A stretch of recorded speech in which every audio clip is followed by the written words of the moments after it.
Lagi akong tinutokso ng mga taong nakapaligid sa akin na hindi na raw ako makakapag-asawa dahil walang papatol sa kagaya ko. Aminado naman ako kabanong na hindi kagandahan at nahahanay ang itsura ko sa tinatawag na sakto lang ang itsura. Pero ano ang gagawin mo kung may matisod kang gwapong binata at ginustong pakasalan ka? At ano ang gagawin mo kung nalaman mo ang tunay niyang pagkatao? Patuloy mo pa rin ba siyang mamahalin o uunahin mong tumakas para iligtas ang sarili mo? Ako nga pala si Chona, taga Luzon, at ito ang nakakatakot at kakaibang karanasan ko. Kabanong, mga kabangers at mga kayanggaw, ito ang aking kwento.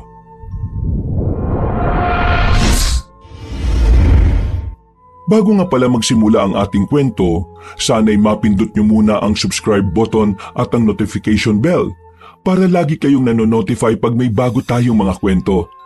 At huwag nyo rin kalilimutan mag-like at comment.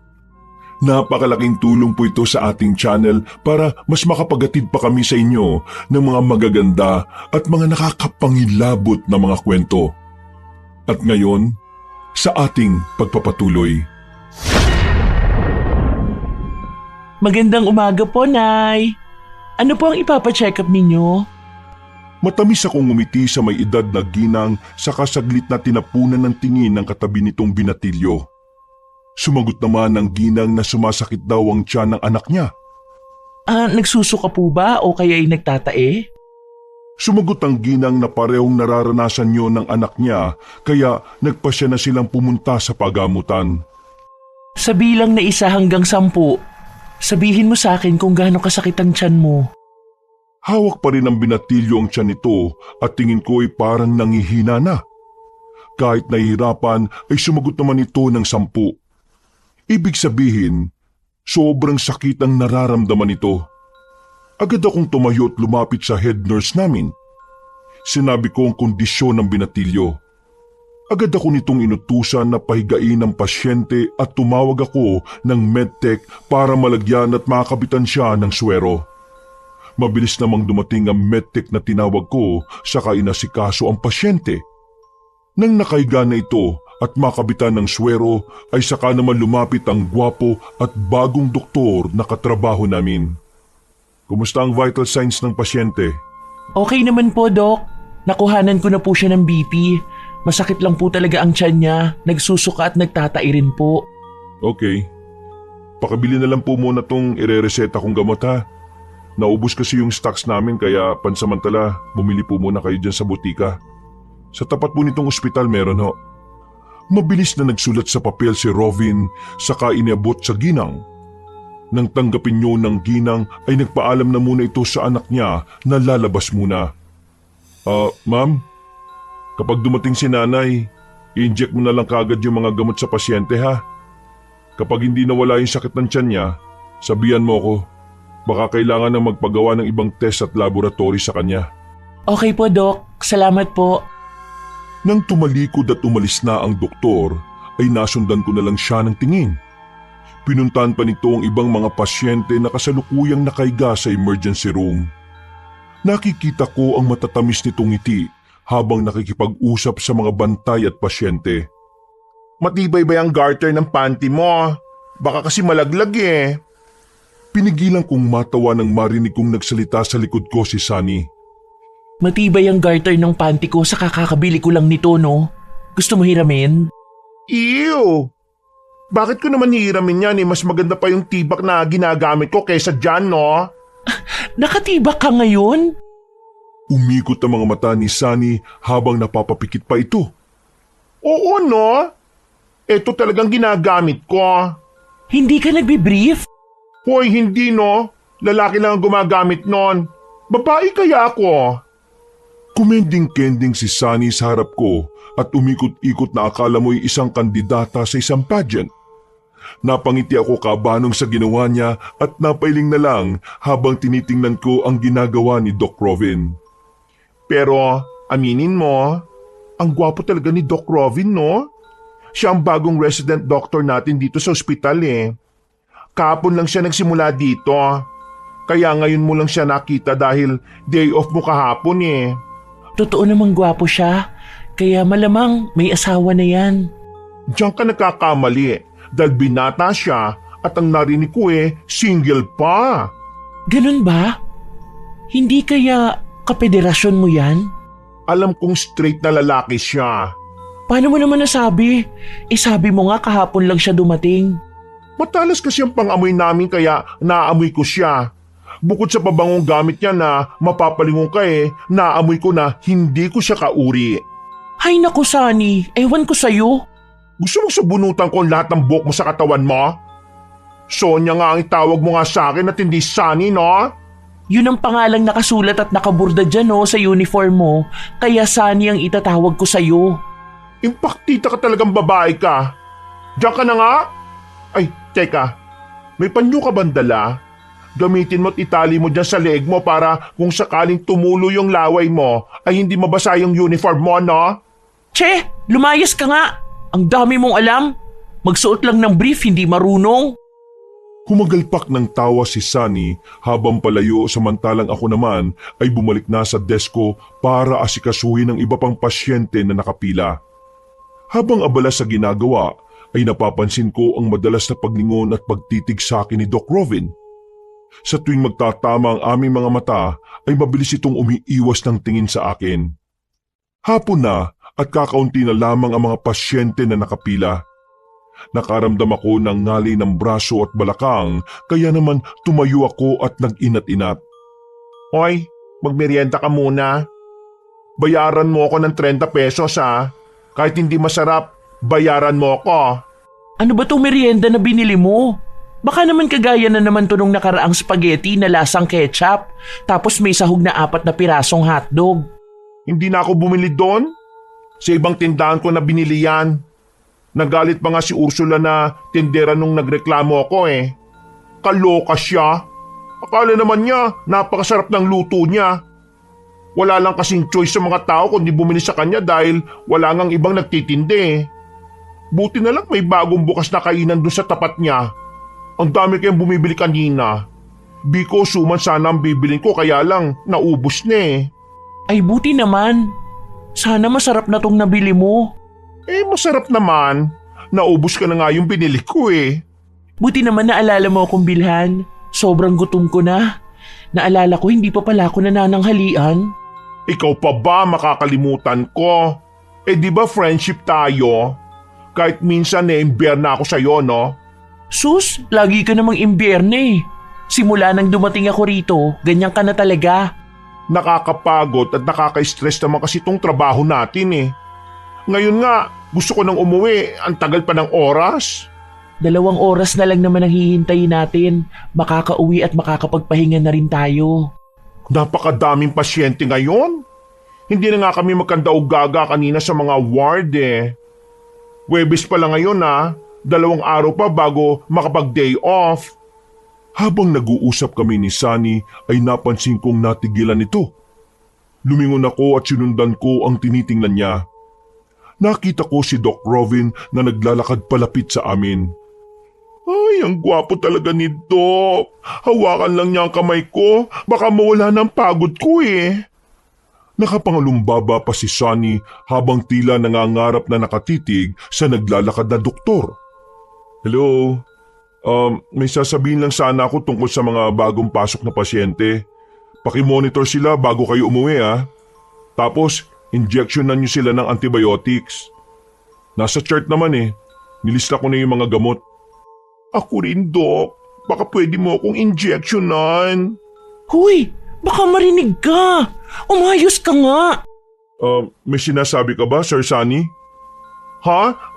Wala po, Doc. Opo, nag-guess ko na po yung bilin ninyo. Mabuti naman. Mais at maganda dito sa ospital Mukhang magtatagal naman ako dito. Pagkasabi ni Doc Rovin ay saglit itong sumulyap sa akin. Pasimple naman kaming nagkatinginan ni Sunny. Totoo naman po yan, Doc. Kahit nga ako na medyo bago pa rito nagustuhan ko rin ang trabaho ko. Lalo na at ang babait ng mga katrabaho ko. Bago ka lang din pala dito? Opo, Doc. Halos 1 buwan pa lang po ako nagtatrabaho rito. Sana nga magtagal ka dito para patagal pa tayo magkasama. O sige, baka naistorbo ko na yung pagmemeryenda nyo. Aalis na ako. Pauwi na rin ako. Ingat po kayo, Doc.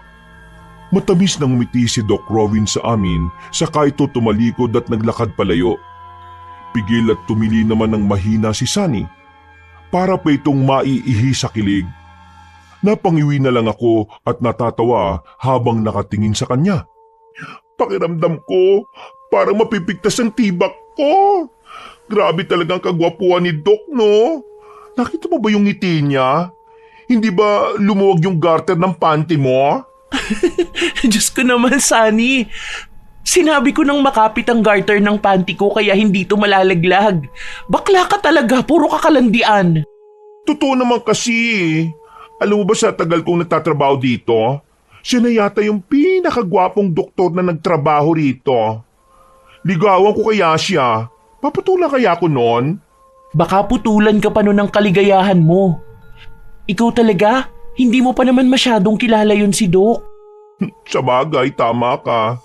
Dapat pala, kilalanin muna namin ang isa't isa. Gaga, maghunos dili ka nga. Kumain ka kaya ulit, baka gutom ka pa. Si Doc ang gusto kong kainin, no? Ay, teka. Baka makalimutan tayo. Yung bayad mo nga pala. Hindi naman kita tatakasan. Para 30 pesos lang eh. O sige na, pupunta muna ako sa nursing station at titingnan ko yung mga chart ng pasyente. Dumukot ako ng pera sa bulsa at iniabot kay Sunny. Nang umalis ito ay naiwan naman ako sa desk ko para ituloy ang pagkain ng merienda. Kinabukasan, umaga pa lang ay dagsa na ang mga nakapila sa labas ng emergency room. Hindi na naman ako magkandaugaga sa dami ng isinusulat. Habang iniistima ko ang mga pasyente ay abala rin ang kapwa ko nurse na asikasuhin sila. Magkape ka muna. Gulat akong napalingon sa lalaking nagsalita. Walang iba kundi si Doc Robin na nakangiti sa akin. Inilapag niya sa desk ko ang kape na nasa styro cup. Naku Doc, hindi ka na po sana nag-abala pa. Nakita kasi kita na sobrang busy. Simula nang pumasok ka, hindi ka pa yata nag-aalmusal. Kumain naman po ako sa bahay kanina bago ako pumasok. Basta, inumin mo yan para may lakas ka ngayong umaga. Maraming salamat po, Doc. O sige, dito na muna ako. Nang umalis si Doc Robin ay nakaramdam ako ng hiya at kaunting kilig. Hindi ko maiwasang mapangiti habang tinitingnan ng kape na nasa lamesa ko. Nang umagang yon ay mas naging ganado ko sa trabaho. Tanghali na ay hindi pa ako nakakaramdam ng pagod. Hoy, talanding babae. Akala mo hindi ko nakita kaninang umaga, ha? Aagawan mo pa ako? Ano na naman bang problema mo, Sunny? Maang-maangan ng lola mo? Nakita ko na binigyan ka ng kape ni Doc Robin, no? Selos ako. Bakit ikaw lang binigyan niya ako, hindi? Aba malay ko. Kay Doc Robin mo kaya tanungin yung problema mo. Alam mo may kakaiba akong naamoy eh. Huy, naligo ako. Nag-deodorant at pabango rin. Saka lotion. Hindi yan ang ibig kong sabihin. Ang hina mo naman pumake up. Eh ano nga ba kasi yun? Amoy patay ba yung naaamoy mo? Hindi nga. Naamoy ko na parang may gusto siya sa'yo. Si Doc Robin? Binigyan mo naman agad ng mali siya yung nakita mo? Malisyoso naman talaga ako no? Kaya normal na sa akin yung mag-isip ng kahit na anong bagay. Bakit? Hindi mo ba siya type? Hindi. Saka hindi ako papatulan yan. Hindi naman ako maganda. May tsura ka naman pero baka mga kagaya mo ang tipo niya. Minsan kasi, weird ang panlasa ng mga tao eh. Yung mga gwapo, nagkakagusto sa mga pangit at hindi kagandahan. May pinsan nga ako, napakaganda nun ha. Itinanghal pang Miss Barangay sa lugar namin. Pero ang asawa, mukhang tricycle driver o pahinante sa truck. Ew! Uy, grabe ko naman manlait. Totoo. Sinasabi ko lang naman ang nakikita ko. Pero siguro, kaya siya nagustuhan ng pinsan ko kasi may nakita na magandang ugali sa kanya. Hindi naman basihan ng itsura para hindi ka na mahalin ng isang tao. Hindi basihan? Kaya pala, single ka pa rin hanggang ngayon. No boyfriend since birth. Anong gagawin? Hindi naman ako ligawin. Saka kung walang dumating na para sa akin, ayos lang. Tatanggapin ko na lang na magiging matandang dalaga na ako. Malay mo naman, ligawan ka ni Doc Robin. Kapag nangyari yon, ako ang mag-aayos sa'yo sa kasal mo. Kasal naman agad ang iniisip mo. Naku, kumain na muna tayo ng lunch. Kasi tapos na ang ibang nurse oh. Puno ang pantry kanina kaya hindi ako nakisabay sa kanila eh.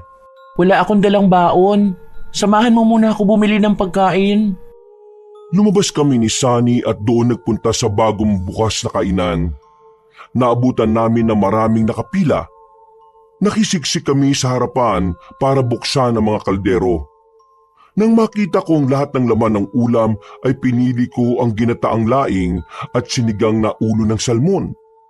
Nang makabili na kami, ay bumalik na kami sa ospital. Malayo pa lang ay tanaw na namin si Doc Robin na nasa labas ng pantry namin. Nagkatinginan kami ni Sunny. May panunodyo sa mga mata nito. Lumingon sa amin si Doc Robin at saka ngumiti.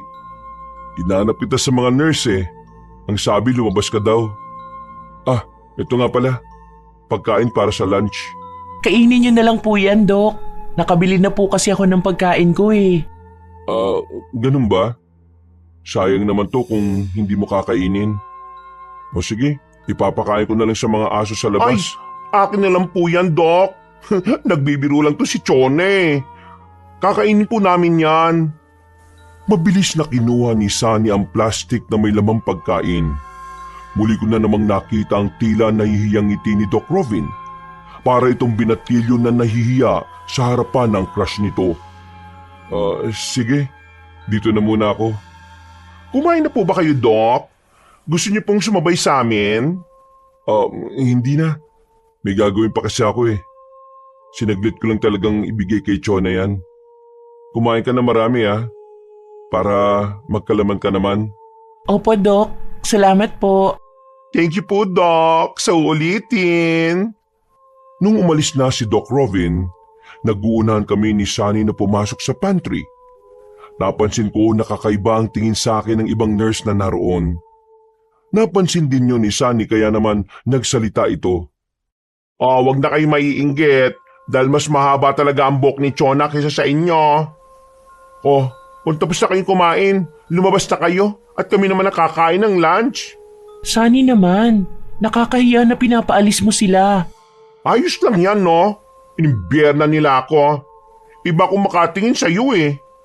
Hindi na umimik ang ibang mga nurse at lumabas na lang habang kami ni Sunny ay inihanda na ang mga kakainin namin. Siya na nga ang nagbukas ng pagkain na naka-styro na ibinigay ni Doc Robin. Na-confirm ko talaga na may gusto sa iyo si Doc Robin. Gumagawa ka na naman ng chismis. Oy, hindi chismis yun, no? Kapag ang lalaki nagbibigay ng pagkain sa babae, isa lang ang ibig sabihin nun. May gusto siya. Buti sana kung lahat tayo dito binibigyan niya ng pagkain o kape. May isip ko pa na gusto lang talaga niya manlibre o magpakain. Oy, kapag nangligaw siya sa iyo sagutin mo. Sagutin agad? Hindi ba pwedeng kilalanin ko muna siya? Sus, swerte ka na nga kasi kung tutuusin eh. Big cat siyang si Doc. Saka mo nalang kilalanin kapag magkasama na kayo sa iisang bahay. Ayoko munang isipin yan.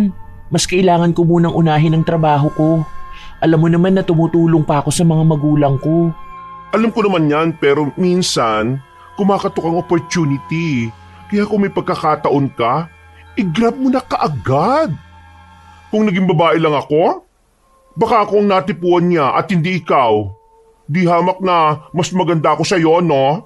Ilusyonada, kumain na nga tayo. Mamayang gabi mo na ituloy ang ilusyon mo. Nagkatawanan na lang kami ni Sunny Kabanong at masayang pinagsaluhan ng mga pagkain na nasa lamesa. Nang mabusog ay nagkasundo kami pumunta sa nursing station para i-check ang mga gamit sa cabinet gaya ng karayom, micropore tape, gasa, betadine, alcohol at iba pang mga gamit na ginagamit namin. Alam mo, napapansin ko, tayo na lang ang laging gumagawa nito. Parang wala tayong ibang mga kasama. Itiko mo na nga lang yung bibig mo at baka may makarinig sa'yo. Masyado ka kasing mabait kaya inaabuso ka nila. Alam nila na may aasahan silang gagawa nito kaya kahit wala at mga daming kulang, hindi man lang lagyan ng mga gamit dito. Ay nako, naimbiyena na naman ako. Baka busy lang sila kaya wala nang time silipin tong cabinet. Busy saan? Sa pagtulog. Nakikita ko sila madalas nakayukyuk lang sa nursing station Panay na ang tunog ng intercom pero hindi pa rin nagigising. Naghihingalo na yung pasyente sa ward. Hindi man lang nila pinupuntahan. Gawin na lang natin ang maayos ang trabaho natin. Huwag na tayong gumaya sa kanila. Naging abala pa rin kami ni Sunny. Hinugasan na rin namin ang mga gunting at tray. Habang nasa harap ako ng lababo, ay may ipinasok na isang pasyente. Agad akong tinawag ni Sunny. Nakita ko na umiiyak ang bata habang nakaupo sa kama. Tinanong namin ang nanay na kasama nito at sinabing nakaapak ng bubog ang anak niya. Ilang sandali pa ay nakita kong pumasok sa loob ng emergency room si Doc Robin. Agad nitong pinanda sa amin ang mga gagamitin na gamit. Ibinigay ko ang surgical gloves sa kanya at saka mabilis yun isunuot sa dalawang kamay. Tiningnan nito ang bubog at saka dahan-dahang binunot yun gamit ang gunting. Nang maalis ang bubog na mula sa nabasag na baso, ay piniga naman ito ang talampakan para lumabas ang dugo. Sunod naman ay nilinisan na nito ang sugat at ibinalot ng gasa. Kumuha naman si Sunny ng gamot para sa anti-tetano at isinaksak yun sa braso ng bata. O yan, naalis ko na ang bubog. Gagaling na yan. Huwag mo na lang muna ipuwersa na ilakad para hindi dumugo. Mami, magre-reseta po ako ng antibiotic para po sa sugat niya. Nagpasalamat naman ang nanay ng bata at nagsulat na si Doc Robin ng gamot sa papel. Pagkabigay sa ginang, ay inilalayan pa nito ang bata para makatayo. Kumuha naman si Sunny ng wheelchair at siya na rin ang nagtulak palabas ng ospital. O kumusta? Naubos mo ba yung pagkain na binigay ko? Oo naman, Doc. Maraming salamat nga pala ulit Ikaw ba kumain na? Hindi pa Mamaya na lang siguro ko kakain pagka-uwi ko sa bahay. Baka malipasan ka naman ng gutom niyan. Mahirap po magkasakit ngayon. Kapag nagkasakit ako, nandiyan ka naman para alagaan ako. Po? Ano po yun, Doc? Nurse ka, di ba? So, trabaho mong alagaan ng mga taong may sakit. Oo nga pala. May gagawin ka ba mamaya? Pagkatapos po ba ng trabaho? Wala naman. Pwede ba kitang ayain na kumain sa labas mamaya? Libre ko. Naku, hindi ko po sure, Doc, kasi baka may kailangan akong gawin sa bahay pala. Ganun ba? O sige, sa ibang araw na lang kapag libre ka na. Sige po, may gagawin pa kasi ako Nagmamadali akong tumalikod, Kabanong. Pakiramdam ko kasi ay nag-iinit ang mukha ko. Nang bumalik ako sa nursing station ay nakataas ang isang kilay na dumating si Sunny. Saglit lang ako nawala. Parang nagliligawan na kayo ni Doc kanina Hindi naman. Ano na naman ba yung iniisip mo? Tumingin ka nga ng diretso sa akin. Ay naku, Sunny. Marami pa tayong gagawin. Hindi ka makatingin ng diretso kasi alam mo makikita ko ang saya dyan sa mga mata mo. Nagpakawala ako ng malalim na hininga saka tumingin ng diretso kay Sunny. Matagal ako nitong tinitigan na parabang binabasa ang nasa utak ko. Pero iba pa rin ang nakita ko kanina. Inaaya ka ba ni Doc ng date? Date? Hindi ko alam kung anong tawag doon. Basta tinanong niya ako kung may gagawin daw ako mamaya. O tapos ano sinagot mo? Sabi ko wala. Tapos sabi niya pwede raw ba niya akong ayain kumain sa labas. Na narinig ni Sunny ay napatilito ng malakas saka ako hinampas sa braso. Ano naman ang sagot mo? Sabi ko, may gagawin pala ako sa bahay. Damonyo! Bakit naman ganun ang sinagot mo? Inaya ka ni Doc na mag-date, sana pumayag ka. Ipinagpabukas mo na lang sana kung ano man yung gagawin mo, no? Naunahan ako ng hiya Tara, sasamahan kita ngayon. Bawiin mong sinabi mo kay Doc Robin. Sabihin mo na wala ka palang gagawin. Ayoko nga. Kung gusto mo, ikaw na lang ang makipag-date. Ay naku, nadagdagan na naman ng imbierna ko sa iyo. Lukaret ka. Hayaan mo na. Marami pa namang ibang araw saka mas gusto ko magpahinga mamaya pagka uwi sa bahay. Malapit na talaga kita kalbuhin. Humalakhak ako ng tawa nang marinig ang sinabi ni Sunny.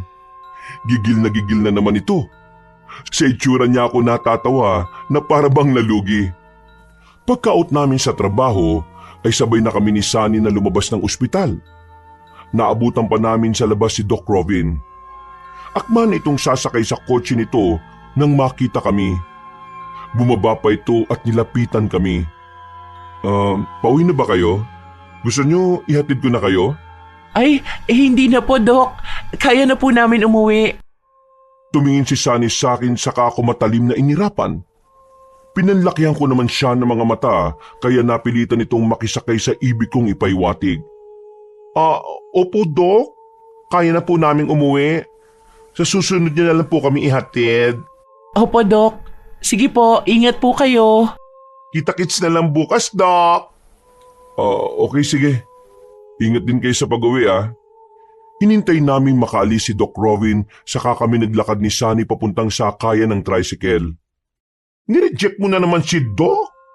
Kawawa naman siya, oh. Hindi naman sa ni-reject. Nakakahiya lang na magpapahatid pa tayo Mukhang pagod na yung tao. Sa bagay, nahalata ko nga. Mahirap din naman kasi ang ginagawa nila O diba? Hindi naman pwede na lagi lang sarili natin ang iisipin natin. Oh, sige na. Dito na ako. Ingat kapag uwi ha. Bukas na lang. Sumakay na ako ng nakaparadang tricycle habang si Sunny ay sumakay naman sa kasunod na tricycle. Magkaiba kasi ang way ng bahay namin kaya hindi kami pwedeng magsabay sa isang tricycle. Pagdating sa bahay na inuupahan ko, ay agad ako nagpalit ng damit pang bahay sa kapagod na inilapat ang likod sa malambot kong kama. Habang nakahiga, ay biglang pumasok sa utak ko ang nakangiting si Doc Robin. Napadilat ako ng mga mata sa kabumiling ng higa. Nang mga oras na yon kabanong, iniisip ko kung ano ang nagustuhan sa akin ng gwapong doktor kung sakali. Maliwanag pa sa sikat ng araw na may intensyon ito sa akin. Ayaw ko lang mag-isip dahil baka nagkakamali lang ako. Nang gabing yon ay hindi na ako kumain ng hapunan. Pinili ko na lang na matulog para maibsan ng sobrang pagod na nararamdaman ko. Habang natutulog ay dumalo sa panaginip ko ang doktor. Niyakap daw ako nito saka hinalikan sa labi. Nasa ganun kaming tagpo nang bigla na lang dumilim sa paligid namin. Biglang may humila kay Doc Robin mula sa dilim at saka ito nawala na parang bula. Malakas pa itong sumisigaw na tulungan ko siya. Hindi ko naman alam ang gagawin ko. Naiwan akong mag-isa sa madilim na lugar na yon. Bigla na lang akong nagising nang tumunog ang alarm clock ko. Nakatulala akong nakatingin sa kisame habang patuloy pa rin sa pag-iingay ang maliit na aparato na nakapatong sa maliit na lamesa. Nang mahimasmasan ako ay tumayo na ako at nagtimpla ng kape. Nagmamadali akong lumabas nang marinig ko ang tunog ng pot-pot na nagtitinda ng pandesal sa lugar namin. Nang umagang yon ay kumain muna ako ng almusal bago ako naligo. Tsak na marami na namang pasyente kaya kailangang kumain ng marami at magpakabusog. Nang makapagbihis ay lumabas na ako at naglakad na ako sa tabi ng kalsada. May bumusina sa likod ko kaya naman lumingon ako at nakita ko si Doc Robin na sakay ng kotse nito. Nakalabas ng kaunti ang ulo nito sa bintana. Halika na, sumabay ka na sa akin. Sabay na tayo pumasok. Ano hong ginagawa niyo dito, Doc? Inaabangan talaga kita. Bakit po? Gusto lang kitang sunduin. Kaya tara na, sumakay ka na. Wala akong nagawa kundi pumasok na sa loob ng kotse ni Doc Robin. Nagulat pa ako nang hawakan nito ang seatbelt sa gilid ko at saka yun nilak sa harapan ng katawan ko. Kumain ka na ba ng almusal? Opo, Doc. May dala pa nga po akong pandesal Gusto mo? Gusto ko pero nagmamaneho kasi ako Baka pwede mo akong subuan. Pwede naman po, Doc. Sumilay ang matamis ng ngiti ni Robin habang ako naman ay hindi maintindihan ng nararamdaman. Para akong naiihi o nadudumi ng mga oras na yon. Hinati ko ang pandesal at saka isinubo sa katabi ko. Matim itong tumitig sa akin bago isubo ang pandesal na ibinigay ko. Kung titingnan ay para kaming magkasintahan na sobrang sweet sa isa't isa. Nang makarating na kami sa ospital kung saan kami nagtatrabaho, ay pinagbuksan pa ako nito ng pinto. Pakiramdam ko para akong isang prinsesa na bumaba mula sa karwahe. Nang makababa na ako, ay sabay na kaming naglakad papasok sa loob ng ospital. Halos lahat ng mga nakakasalubong namin ng mga nurse at doktor ay napapalingon at napapatingin sa amin. Nakaramdam ako ng hiya, Kabanong, pero bigla kong naisip na wala naman akong ginagawang mali, kaya naman itinaas ko ang noo ko at diretsyong tumingin sa mga taong nakakasalubong at nadadaanan namin. Naririnig ko pa nga ang magigiliw na bati sa amin lalo na kay Robin.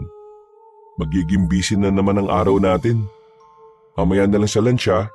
Maraming salamat pala, Doc, sa pagsundo at pagsabay sa akin. Walang anuman, basta ikaw. Nagulat pa ako nang biglang hawakan ni Robin ang isang kamay ko. Marahan niya akong pinisil na parabang dinadama ang kalambutan nun. Muli na namang nag-init ang pisngi ko, Kabanong, kaya dahan-dahan kong binawi ang kamay kong hawak niya. Sige po, Doc. Dito na muna po ako. Pasensya ka na ha. Hindi ko lang napigilan ng sarili ko na hawakan ng kamay mo eh. O sige na, mamaya na lang ulit. Nang tumalikod si Robin at umakyat sa hagdanan, ay naiwan akong sinusundan siya ng tingin. Ay, kabayo! Gulat akong napasigaw na may tumusok sa tagiliran ko. Nakita ko si Sunny na seryosong mukhang nakatingin sa akin. Ano ba? Bakit ka ba nanggugulat? Kung may sakit ako sa puso, baka inatake at namatay na ako. Ipaliwanag mo kung bakit kayo magkasama ni Doc Robin sa kotse niya. Nakita mo kami? Oo. Saka nagchichismisa ng mga bruhan natin katrabaho tungkol sa iyo, no? Sinundo niya ako sa bahay tapos isinabay niya ako sa pagpasok dito sa ospital. Tatanggi sana ako kaya lang hindi ko nagawa kasi nakakahiya. Saka para makalibre na rin ako ng pamasahe. Parang alam ko na ang kasunod ng sundo-sundo na yan, ha? Huwag ka na nga mag-isip ng kahit ano. Gagaya ka pa sa mga katrabaho natin na may mali siya sa amin ni Doc. Paano hindi kami mag-iisip ng mali siya? Sige nga, ipaliwanag mo yung nakita ng dalawang mata ko nung hinawakan ni Doc ang kamay mo? Akala mo hindi ko nakita yon, ha? O ano, malambot ba ang kamay niya? Diyos ko naman, Sunny. Bakit ko ba kailangan magpaliwanag sa'yo? Luka-luka kang tunay. Kasi nga, ayaw mong aminin na nanliligaw si Doc Robin sa'yo. Hindi nga kasi siya nanliligaw. Hindi ba sa lagay na yon? Halatang-halata naman sa kilos niya. Okay na ba? May itatanong ka pa? Wala na. Sige na. Magtrabaho na muna tayo. Nung umagang yun, Kabanong, ay naging punong abala na naman kaming lahat. May naganap na sunog sa isang baryo kaya maraming sugatan na sinugod sa ospital. Halos lahat kami ay maliliksi at mabibilis ang kilos.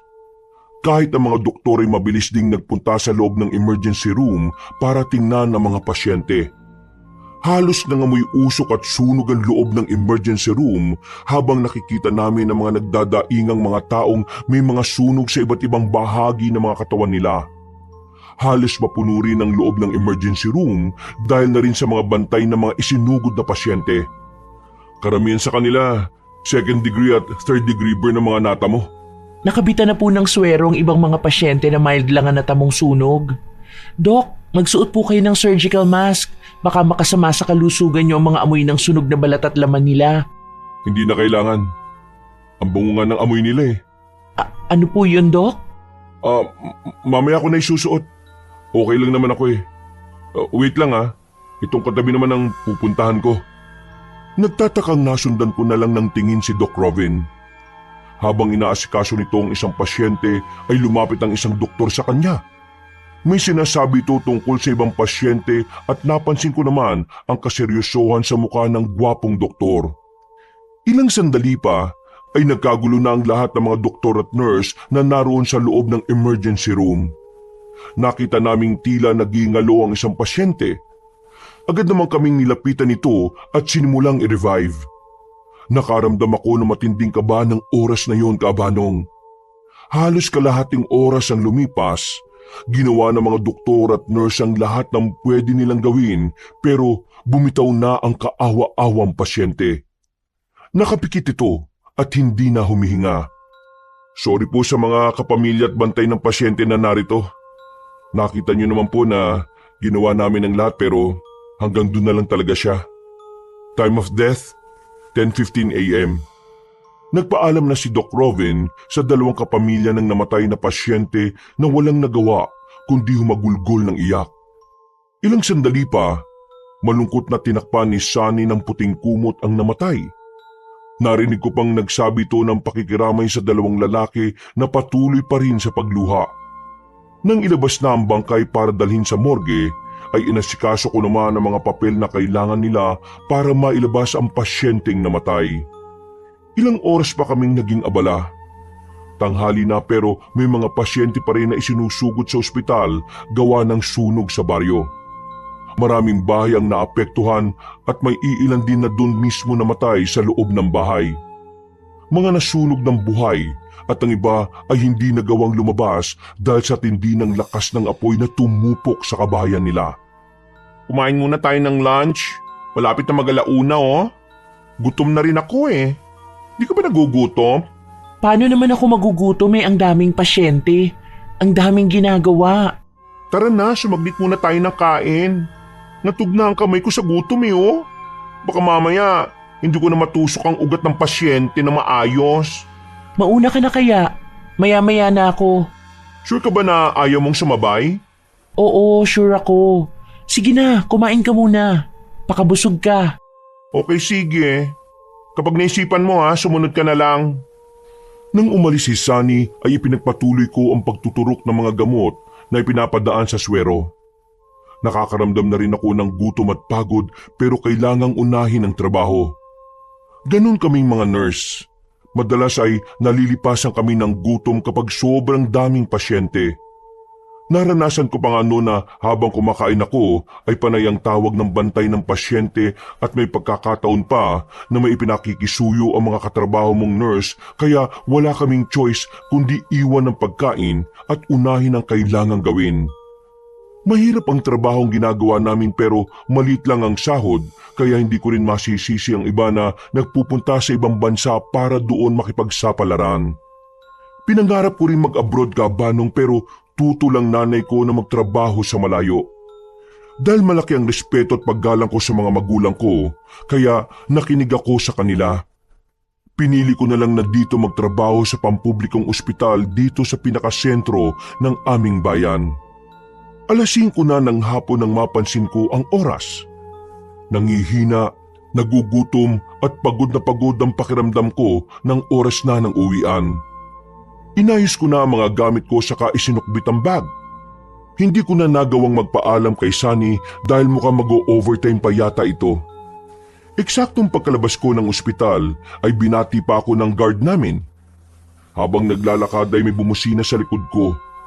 Tinatamad kong nilingon kung sino yon at ayun nga, nakita ko na naman na nakasunod ang kotse ni Doc Robin. Hatid na kita.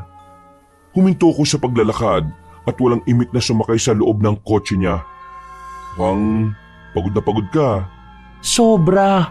Kung pwede nga lang lumipad para makauwi na ako agad eh. Baka nagugutom ka. Gusto mo bang kumain muna tayo bago kita ihatid sa bahay mo? Pwede rin naman. Nakalimutan ko na ngang kumain sa sobrang dami ng pasyente kanina. Mabuti naman. Sa wakas at pumayag ka na. Wala lang ako sa mood magdahilan at tumanggi ngayon. Bahala ka na kung saan tayo kakain basta libre mo ha. Oo naman. Sige, ako nang bahala. Nang paandarin ni Robin ang kotse ay nagkasya na lamang ako sa pagtanaw sa labas ng bintana. Inaaliw ko ang sarili ko sa mga nadaraanan namin. Hindi naman matagal ang biyahe.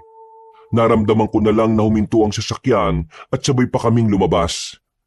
Hinawakan ako ni Robin sa may siko habang naglalakad kami sa kainan. Nang makaupo kami ay agad ding umorder si Robin. Hinayaan ko na lang siya kung ano ang pagkaing o-orderin namin. Hindi naman kami naghintay ng matagal. Pagdating ng mga pagkaing in-order niya, ay tahimik kaming kumain. Inasikaso ako nito pero hinayaan ko na lang siya. Wala talaga ako sa wisyo ng mga oras na yun, Kabanong.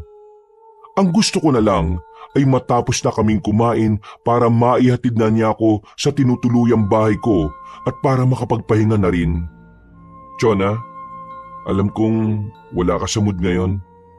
Naintindihan ko na sobrang nadarama mong pagod. Ako rin naman pagod. Pero nabawasan yun nang makasama kita ngayon. Sana may susunod pa na makasama ulit kita, ha? Pasensya ka na, Doc, at salamat dahil naiintindihan mo ko. Babawi na lang ako sa susunod. Sige na, bababa na ako. Mag-ingat ka sa pagdadrive mo, ha? Para sa'yo, mag-iingat ako. Nang makalis na si Doc Robin ay para akong zombie na naglakad papasok sa bahay ko. Ibinato ko na lang sa upuan ng bag ko at saka dumiretso sa kwarto. Pabagsak akong naiga sa kama at mariing pumikit. Tinatamad na akong tumayo, kaya kahit nakahiga ay hinubad ko ang puting blouse na uniform at saka puting pants. Hinagis ko na lang yon sa sahig at tinayaan na nakasuot lang ako ng panty at bra at saka natulog. Kinabukasan, pagkagising ko ay ramdam ko pa rin ang pagod sa katawan ko. Masasakit din ang mga balikat at likod ko. Kung pwede nga lang umabsent pero naisip ko na malapit na ang sweldo. Kailangan kong umuwi sa amin para dumalaw. Sa tuwing sweldo ay nag-aabot ako ng kaunting pera kay nanay at ipinamimili ko na rin sila ng bigas at mga grocery na kailangan nila sa bahay. Good morning. Matamlay na bati ko sa mga nurse at doktor na nakakasalubong ko. Humihikab pa ako nang maramdamang may sumabay sa paglalakad ko. Ay nako, akala ko hindi na ako makakapasok ngayon Antok na antok pa ako. Pero kailangan ko pa rin bumangon kanina. Anong oras ka ba nakauwi kahapon? Halos 10:00 na ng gabi. Tapos natagalan pa ako sa paghihintay ng masasakyan tricycle. Kaya maghahating gabi na ako nakauwi sa bahay. Grabe naman pala. Buti nga at nakaya mong pumasok ngayon. Kailangan Saka mahirap na baka mabagsakan ka ng memo. Yun nga din ang iniisip ko kanina kaya heto. Kahit ang daming masakit sa akin pinilit kong pumasok. Mabuti ka nga't maaga ka nakauwi kahapon. No choice talaga ako kundi pumayag na mag-overtime kagabi Sana naman ngayon hindi masyadong marami ang pasyente. Sana. Galingan mo sa pagdarasal para magkatotoo yan. Hello, Chona. Hello, Sir Sunny. Natigil kami ni Sunny sa pag-uusap na makasalubong namin si Doc Robin. Kagaya ng dati ay matamis ang pagkakangiti nito sa amin. Good morning po, Doc. Hello rin sa iyo, Doc Robin. Kumusta pala tulog mo kagabi, Chona? Nakapagpahinga ka ba na maayos? Hindi na kita sinundo kanina kasi late na akong nagising Okay lang naman. After mo ako ihatid kagabi, natulog na rin ako. Mabuti naman kung ganon. O sige, trabaho muna tayo. Mamaya na lang ulit. Nang umalis si Doc Robin ay kakaiba ang tingin na ipinukol sa akin ni Sunny. Oh, bakit ganyan ka makatingin? So, hinatid ka ni Doc kahapon. Magkwento ka naman kung ano pa nangyari kahapon. Wala naman. Kumain lang kami sa labas. Yan na nga ba sinasabi ko Ayaw pa nung una, bibigay din naman pala. Maghapon ako walang kain kahapon, tapos pagod na pagod pa, kaya hindi na ako tumanggi nung inaya ako. Yung ba talaga ang tunay na dahilan ng pagpayag mo? Oo naman, saka gusto ko na rin makauwi agad kaya pumayag na rin ako magpahatid. Okay, pero naniniwala pa rin ako na balang araw mahuhulog ang loob mo kay Doc. Simula ng paunlakan ko si Doc Robin na kumain kami sa labas, ay napadalas na ang pag-aaya niya sa akin. Lagi na rin niya akong hinahatid at sinusundo sa bahay na inupahan ko. Aaminin ko, Kabanong, na nagkaroon ako ng pagkalito ng mga oras na yon. Bigla kong naisip na baka masaktan lang ako sa huli kung patuloy ko siyang hahayaan sa mga ginagawa niya sa akin. Hanggang sa isang araw ay bumuo ako ng pasya na iwasan siya. Maaga ako nagpunta sa bahay mo kanina pero ang sabi ng kapitbahay mo nakaalis ka na raw. Bakit naman hindi mo ako hinintay? Alam mo naman na susunduin kita, di ba? May dinaanan kasi ako kanina kaya maaga akong umalis, Dok. Ganun ba? Sana sinabihan mo ako kahapon para nasamaan kita kanina. Hindi na kailangan, saka kaya ko naman kahit ako lang. Sige po, Dok. Marami pa po akong gagawin. Hindi ko na hinintay na sumagot pa si Doc Robin. Nagmamadali na akong tumalikod at mabibilis ang mga hakbang na umakyat sa hagdanan. Ang bilis ng tibok ng puso ko kabanong na makaakyat ako sa ikalawang palapag ng ospital. Nilapat ko ang isang palad sa dibdib ko, saka nagpakawala ng sunod-sunod na hininga. Nang maging maayos na ang paghinga ko, ay saka naman ako pumunta sa mga ward para bisitahin ang mga pasyente na naka-assign sa akin ng araw na yon. Nang sumapit ang tanghali, ay nakasalubong ko si Doc Robin. Kagaya na naman ng dati ay may dala itong pagkain para sa akin. Tinanggihan ko yun at nilagpasan ko siya. Hinabol pa niya ako at nang harangan niya ako sa daraanan ko ay napahinto ako at nagtama ang aming mga mata. Nakita kong seryosong mukha nito na nakatingin sa akin. May problema ba? Bakit pakiramdam ko iniiwasan mo ko? May nagawa ba akong hindi mo nagustuhan? Wala.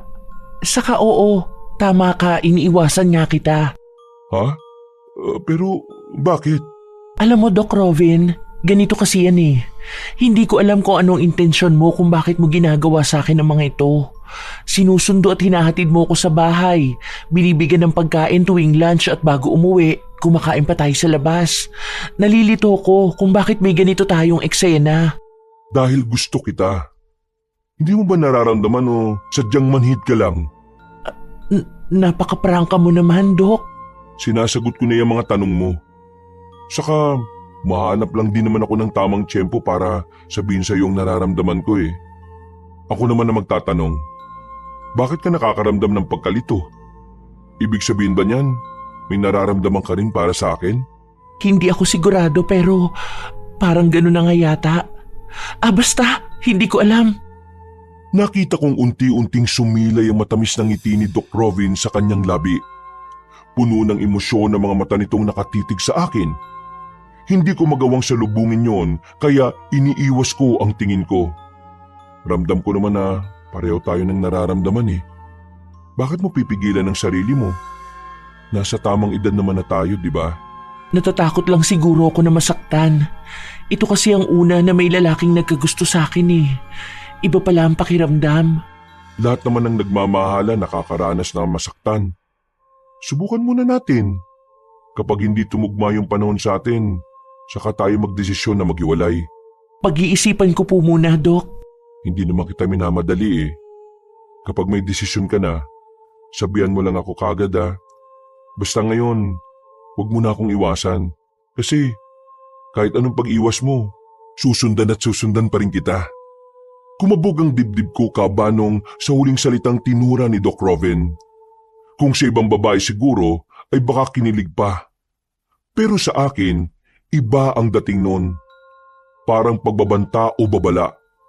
Tipid na lang akong umiti saka nagpaalam na kay Doc Robin. Hoy, totoo ba na nagkaaminan na kayo ng nararamdaman sa isa't isa? Parang gano'n na nga. Na-corner ako kanina eh. Hindi ko alam kung paano ako makakalusot sa pag-iwas na ginagawa ko sa kanya. Luka-luka ka naman pala eh. Malamang na magtataka yung tao kasi okay naman na kayo ng mga nakaraang araw tapos biglang iiwas ka. Siyempre, magtatanong talaga yon. Tingin mo ba, Sunny? Seryoso sa akin si Doc Robin kung sakali? Oo naman no. Hindi naman lahat ng gwapo manlulokot babaero. Tingin ko naman kay Doc matino siya. Saka, hindi naman siya nanliligaw ng ibang babae dito. Bukod tanging ikaw lang.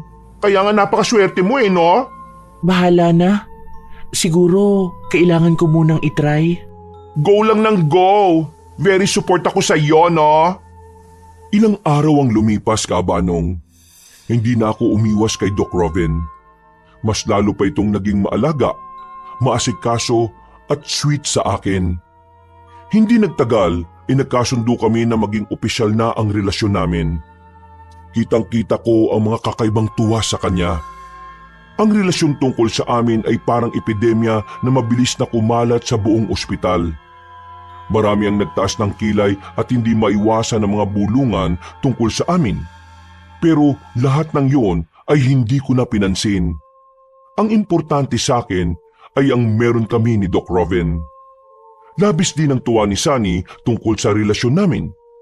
Inaasar pa ako nito pero ramdam ko ang todong suporta niya sa naging desisyon ko. Chona, mahal, baka mauna akong umuwi sa'yo ngayon ha.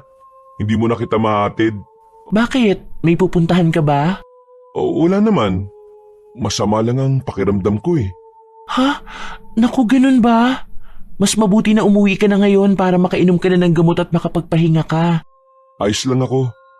Kailangan ko lang siguro ng lambing at yakap mo para gumaling ako. Naku ha, tigilan mo nga ako. Hindi ito ang tamang lugar para maglambingan tayo. Baka may makakita pa sa atin maisumbong pa tayo. Baka bukas wala na akong trabaho.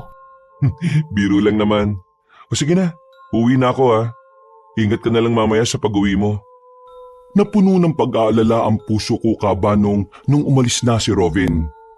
Buong hapon ay walang naging ibang laman ng utak ko kundi siya lang. Iniisip ko kung kumain na ba ito, uminom na ng gamot at ano ang kalagayan nito. Kaya nang sumapit ang oras ng uwian ay nagsabi ako kay Sunny na pupuntahan ko muna si Robin sa bahay nito.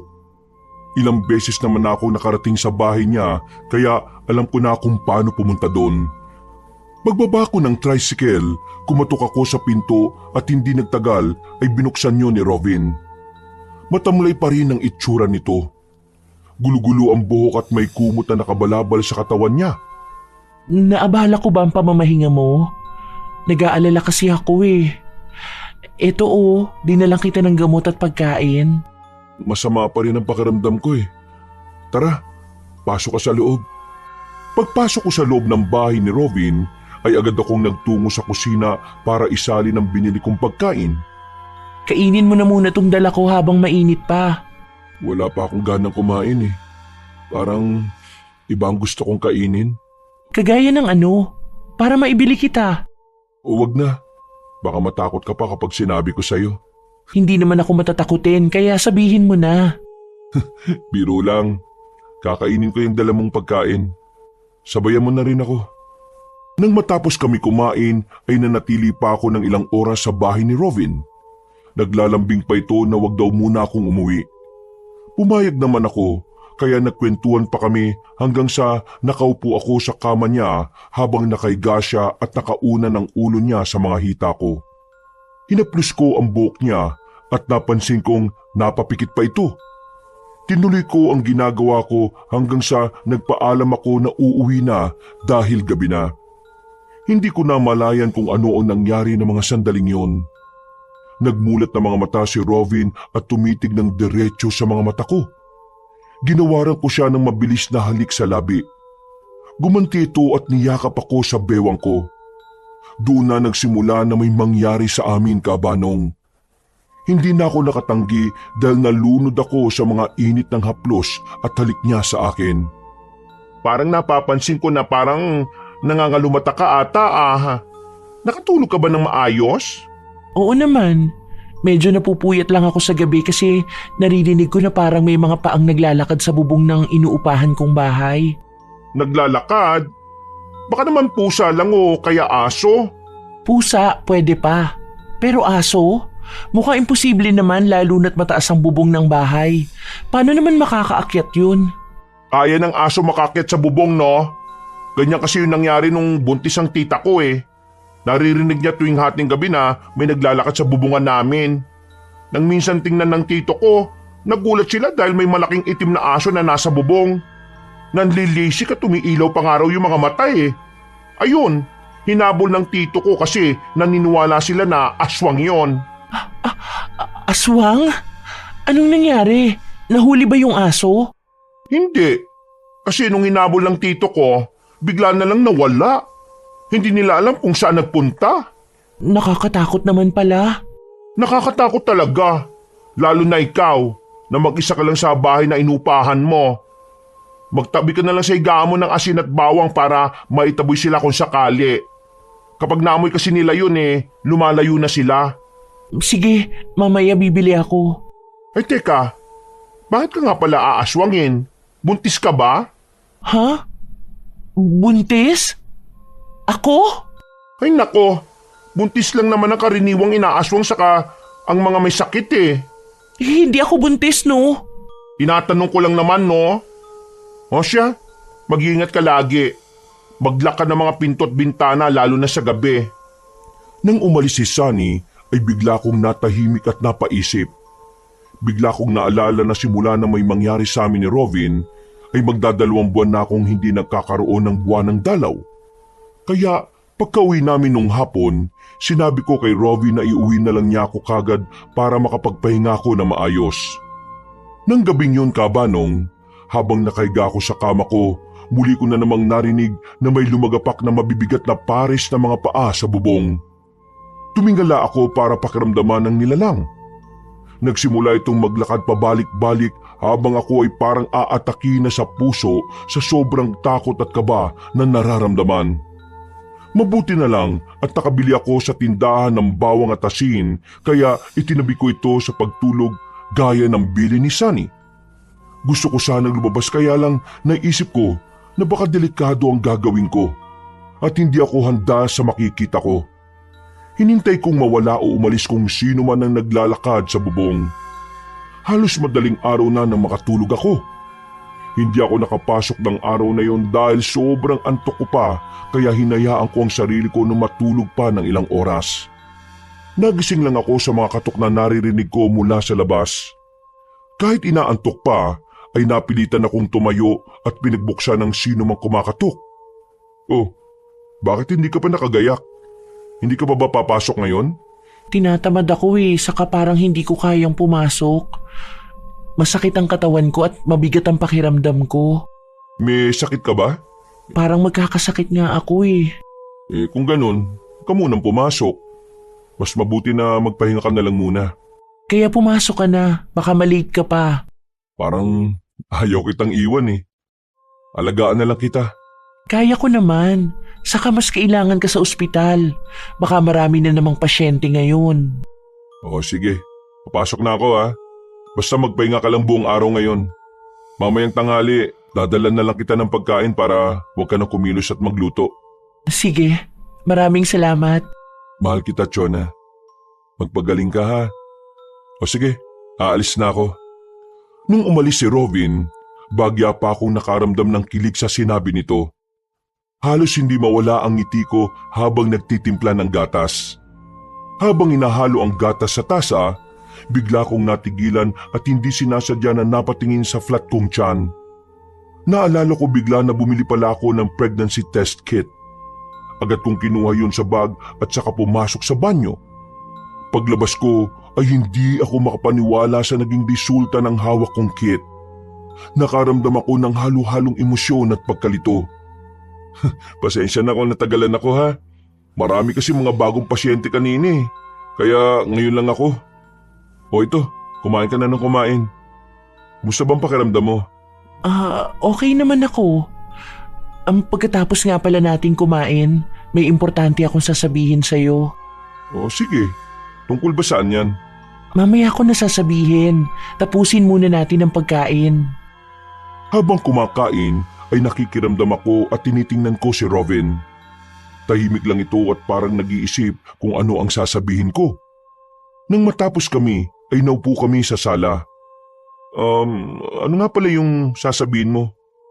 Hindi ako kumibo at inabot sa kamay niya ang pregnancy test kit.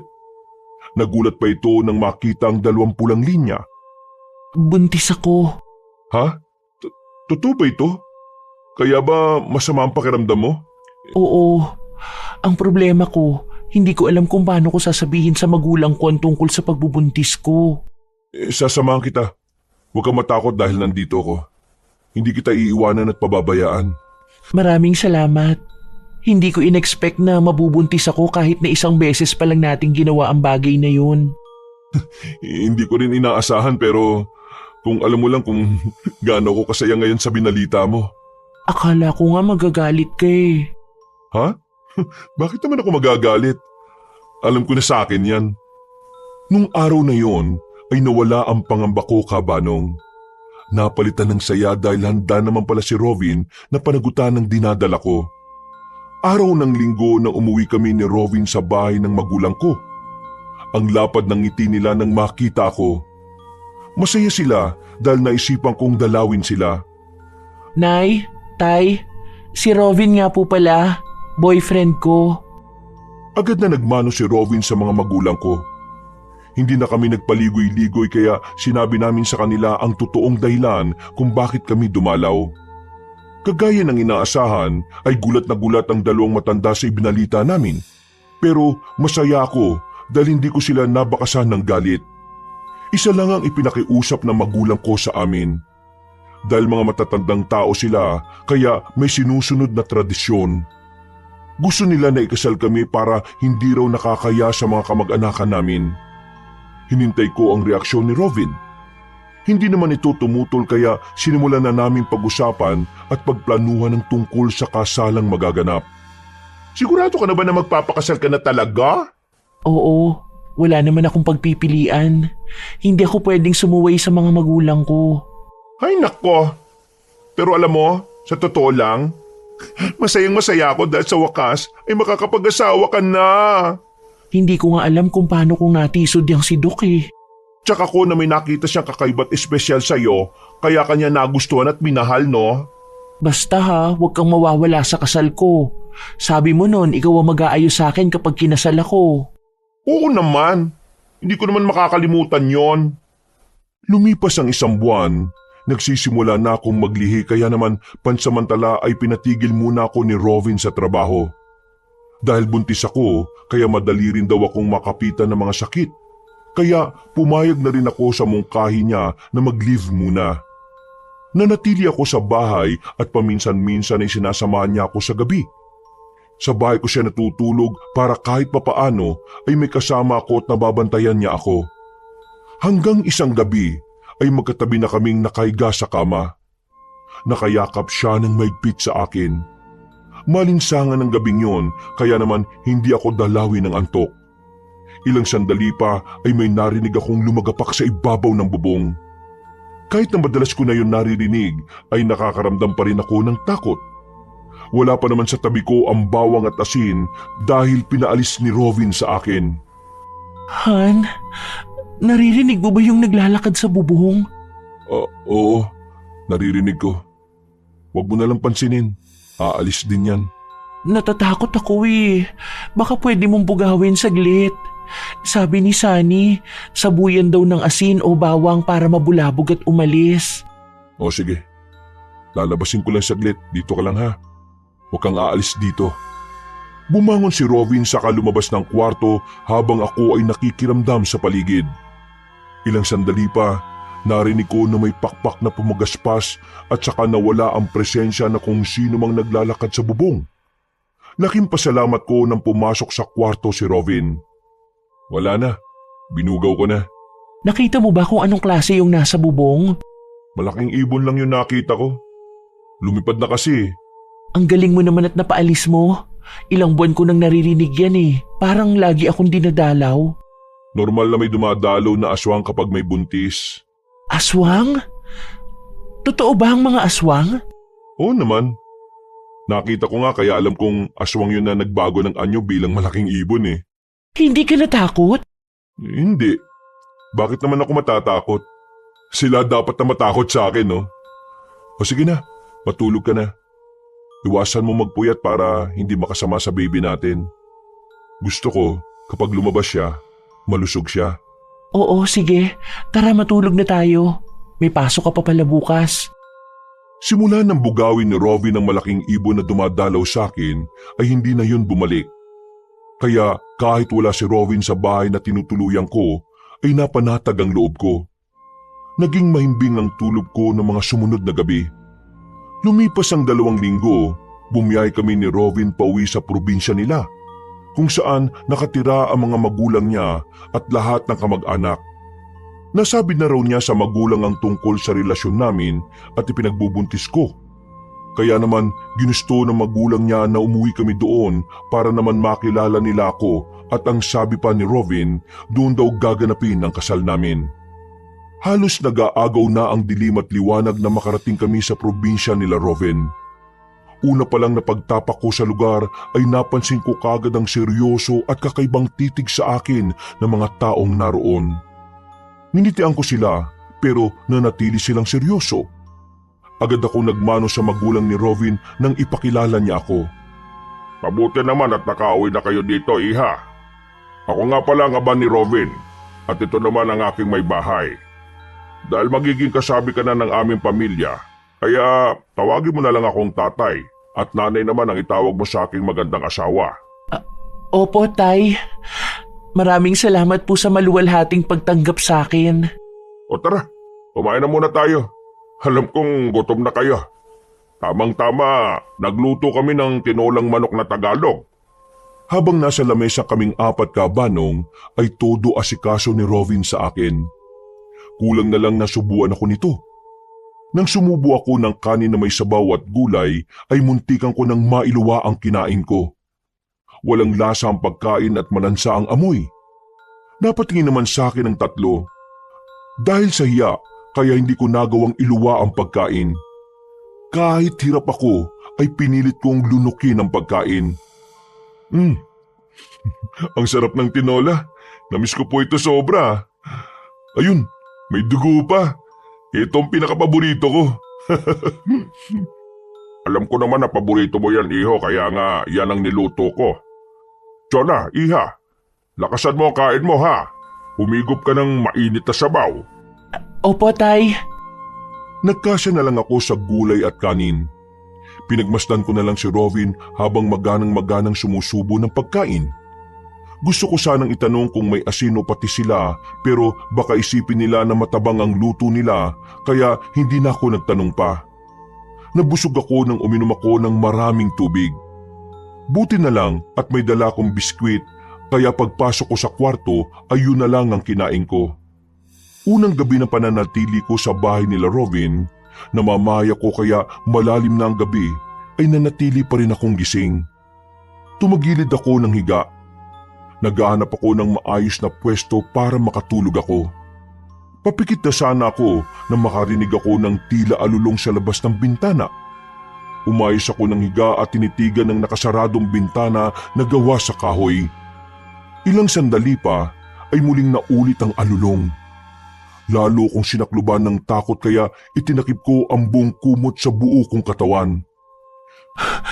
Diyos na mahabagin. Ano naman ba yung umaalulong na yun sa labas? Taimtim na lamang akong nagdasal sa ipinikt ang aking mga mata. Nagtalokbong ako ng kumot hanggang ulo. Hindi ko pinatay ang ilaw para kahit papaano ay maliwanag sa kwarto ko. Kinabukasan, may hinang haplo sa pisngi ko ang nagpagising sa akin. Namulatan ko si Robin na nakatitig sa akin. Gising ka na. Hindi ka ba nagugutom? Anong oras na ba? 9:00 na ng umaga. Mukhang napasarap yata ang tulog mo ah.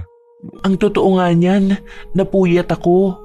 Madaling araw na yata ako nakatulog eh. Bakit naman? Nanibago ka siguro dito sa bahay namin. Parang gano'n na nga.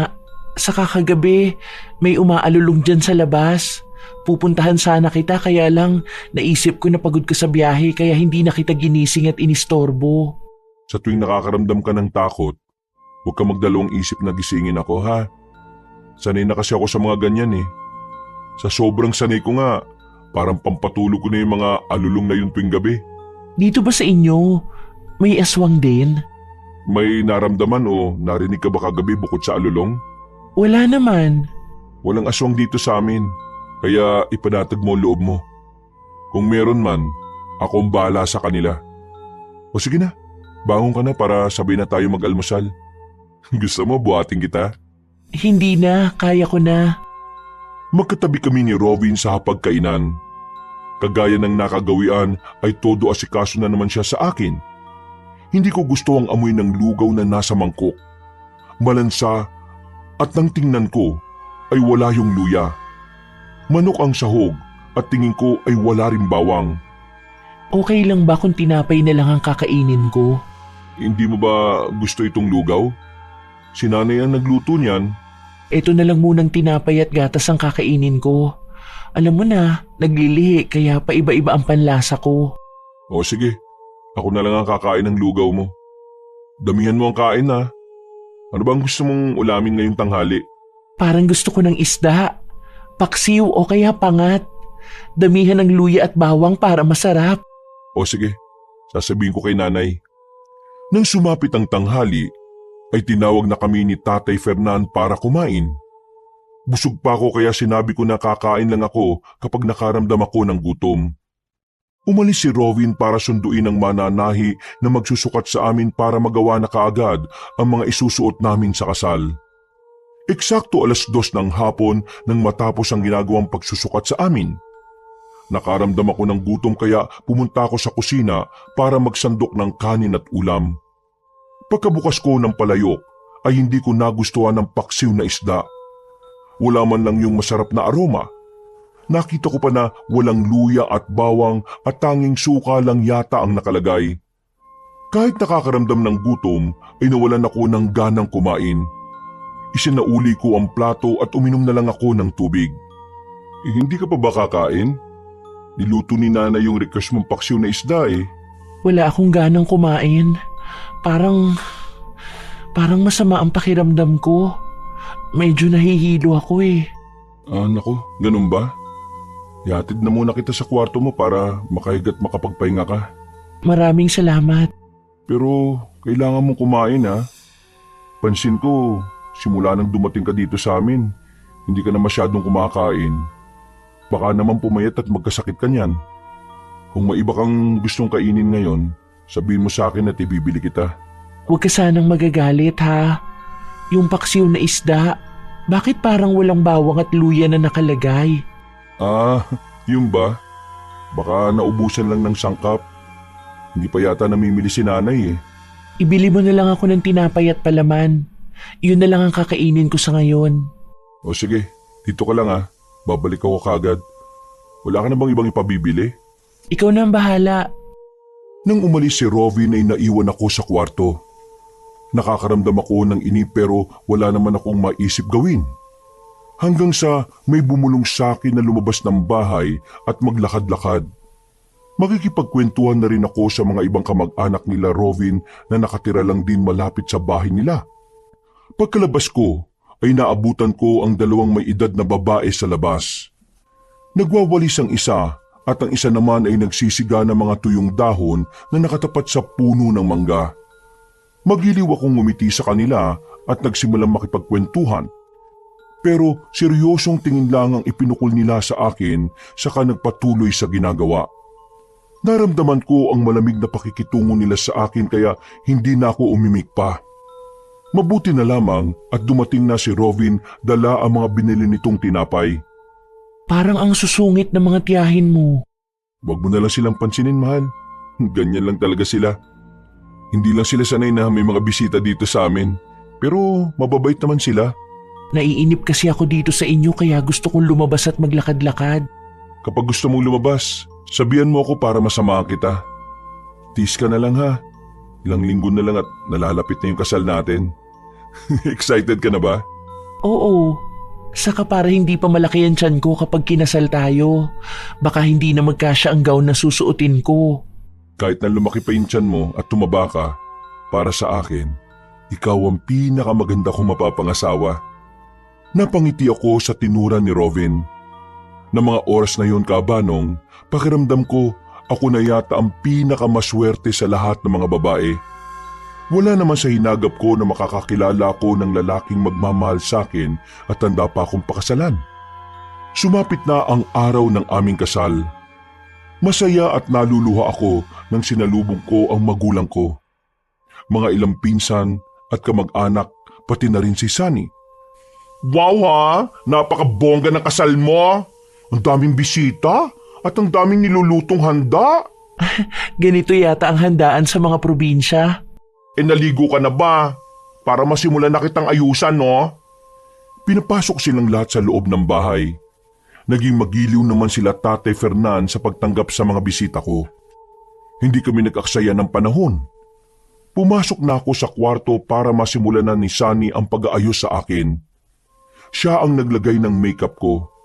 Siya rin ang nagkulot ng buhok ko at tinulungan niya akong isuot ang gown na gagamitin ko. Nang matapos na akong ayusan at bihisan ay saktong narinig namin ang sunod-sunod na katok sa pinto. Napagbuksan namin si Robin na hinagod ako ng tingin mula ulo hanggang paa. Napakaganda naman ng asawa ko. O tara na, nandyan na yung mga magkakasal sa atin. Hinihintay na nila tayo. Nang dumating kami sa venue ng kasal na gaganapin mismo sa loob ng compound nila Robin, hindi ko mapigilang humanga sa ganda ng pagkakaayos. Naupo na ang mga bisita namin at sinimulan na ang seremonyas ng kasal. Makalipas ang kalahating oras ay natapos na ang kasal at nagtapos sa maalab na halik ang seremonyas bago sabihin na kami ay ganap ng mag-asawa. Kumain ka na, Chona. Baka nagugutom na yung baby mo, no? Huwag mo kaming intindihin. Mga bisita ko kayo kaya kailangan ko kayong asikasuhin. Inawat ako ng aking mga magulang at sinabing maupo na ako para makapagpahinga naman. Ang totoo ay nakakaramdam ako ng ngalay at sakit sa mga binti at paa ko. Hindi ako nakatiis kaya naman pasimple kong hinilot ang mga binti. Habang maganang kumakain ng mga bisita, ay nagsabi sa akin sila nanay at tatay na uuwi rin sila ng araw na yon. May mga kailangan pa daw silang gawin kaya hindi sila makakapag-stay sa bahay nila Robin gaya ng pakiusap ko. Ako, may iwan ako dito. Naka-leave naman ako eh. Pwede ba akong magstay dito kahit 2 araw lang? Oo naman, doon ka na lang matulog sa dating kwarto na tinutulugan ko. Wala namang problema sa amin. Sakto, bakasyon na rin yung ginagawa mo. Puro na lang kasi trabaho di ba? Ay naku Doc, sinabi mo pa. Nagsasawa na nga ako sa trabaho ko eh. Pero hindi naman pwedeng mag-resign. Mahirap din namang maghanap ng ibang trabaho. Natapos ang masayang pagtitipon ng araw na yon. Gabi, nakaiga na ako sa kama namin ni Robin. Hindi ako nakatiis kaya naman naglambing ako sa asawa ko na baka pwede niyang hilutin ang mga paa ko. Pati ang binti at hita ko. Pumayag naman siya. Pinahiran pa niya ng langis bago hinilot. Hindi ko namalaya na nakatulog ako. Nagising ako dahil nakaramdam na naiihi ako. Bumangon ako at bahagyang nagtaka nang hindi ko makita si Robin sa tabi ko. Naisip ko na baka nasa labas pa siya at nakikipag-inuman o kwentuhan sa ibang mga bisitang naiwan. Nang maihi ako ay sinilip ko si Sunny sa kwarto nito pero mahimbing na itong natutulog at mahina pang humihilik. Dahan-dahan akong lumabas ng bahay. Nagtataka pa ako nang wala akong makita ni isang tao sa labas. Naiwan pa ang mga kinainan at mga basong ininuman na may laman pang alak. Napansin ko na rin na tahimik ang buong kapaligiran. Robin, asan ka? Nay? Tay? Andyan po ba kayo? Pakiramdam ko ng mga oras na yun, Kabanong, ay wala akong kasama. Napakatahimik ng lugar at tanging huni ng mga panggabing ibon at insekto ang maririnig. Naisipan ko pang maglakad pa. Hanggang sa makarating ako sa may kawayanan. Doon ay nakita kong nagtitipon-tipon sila Robin.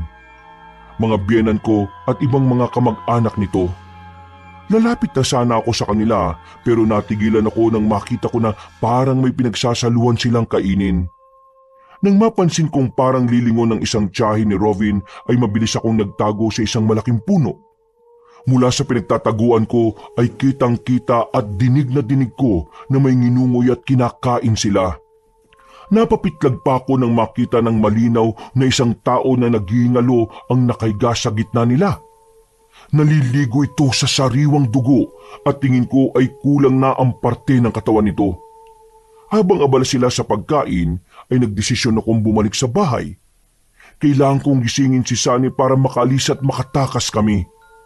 Walang ingay na nakabalik ako sa bahay. Niyugyug ko ng malakas si Sunny. Diyos ko naman, bakit ka pa nangiistorbo? Alam mo naman pagod na pagod ang tao eh. Sunny, makinig ka. Kailangan nating tumakas ngayon na. Ha? Bakit naman natin kailangan tumakas? Saka ko napapaliwanag sa'yo. Basta, kailangan natin makaalis dito ngayon na. Kung tatakas tayo, paano na si Doc Robin? Kasama ba natin siya? Hindi natin siya kasama. Tiyak na mamamatay tayo kapag inabutan niya pa tayo dito, kaya tara na. Ay Diyos ko, ayoko pa mamatay kaya sasama ako, no? Nagmamadali kami ni Sunny na tinungo ang pintuan ng kwarto. Pagkababa sa hagdan ay nakalabas din kami kaagad ng bahay. Malayo pa lang ay natanaw namin na naglalakad na pabalik ng bahay ang mga kamag-anak ni Robin. Mabilis kong hinila si Sunny sa gilid ng bahay para magtago. Muntikan pa itong mapasigaw dahil sa gulat. Shh! Huwag ka maingay! Sabihin mo nga sa akin kung ano ba talaga nangyayari. Mga aswang ang lahat ng kamag-anak ni Robin.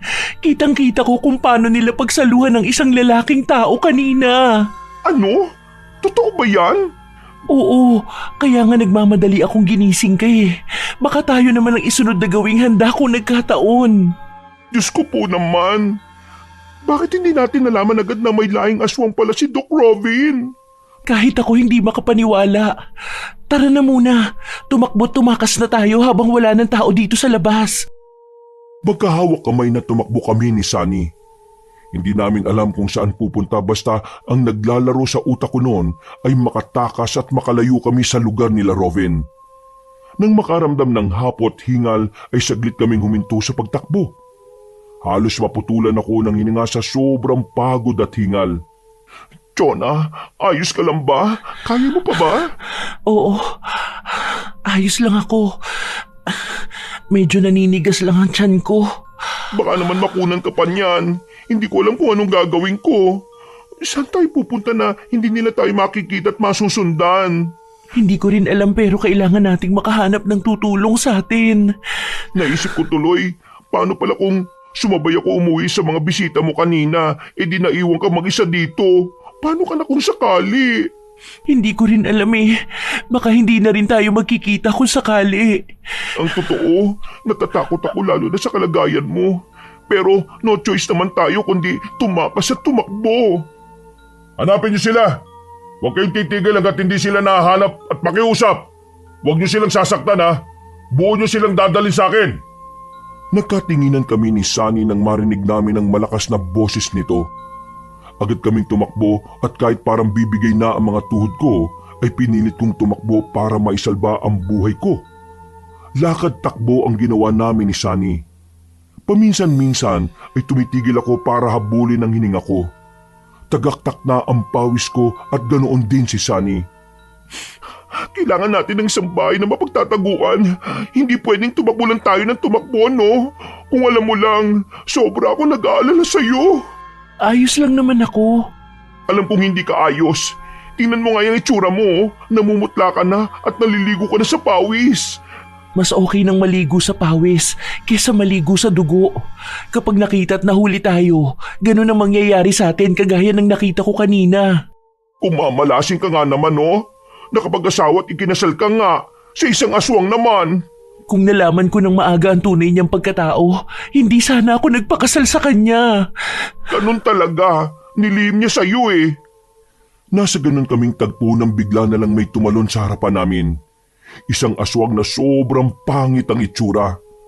Malakas kaming sabay na napasigaw ni Sunny saka nito hinawakan ng kamay ko at mabilis kaming tumakbo.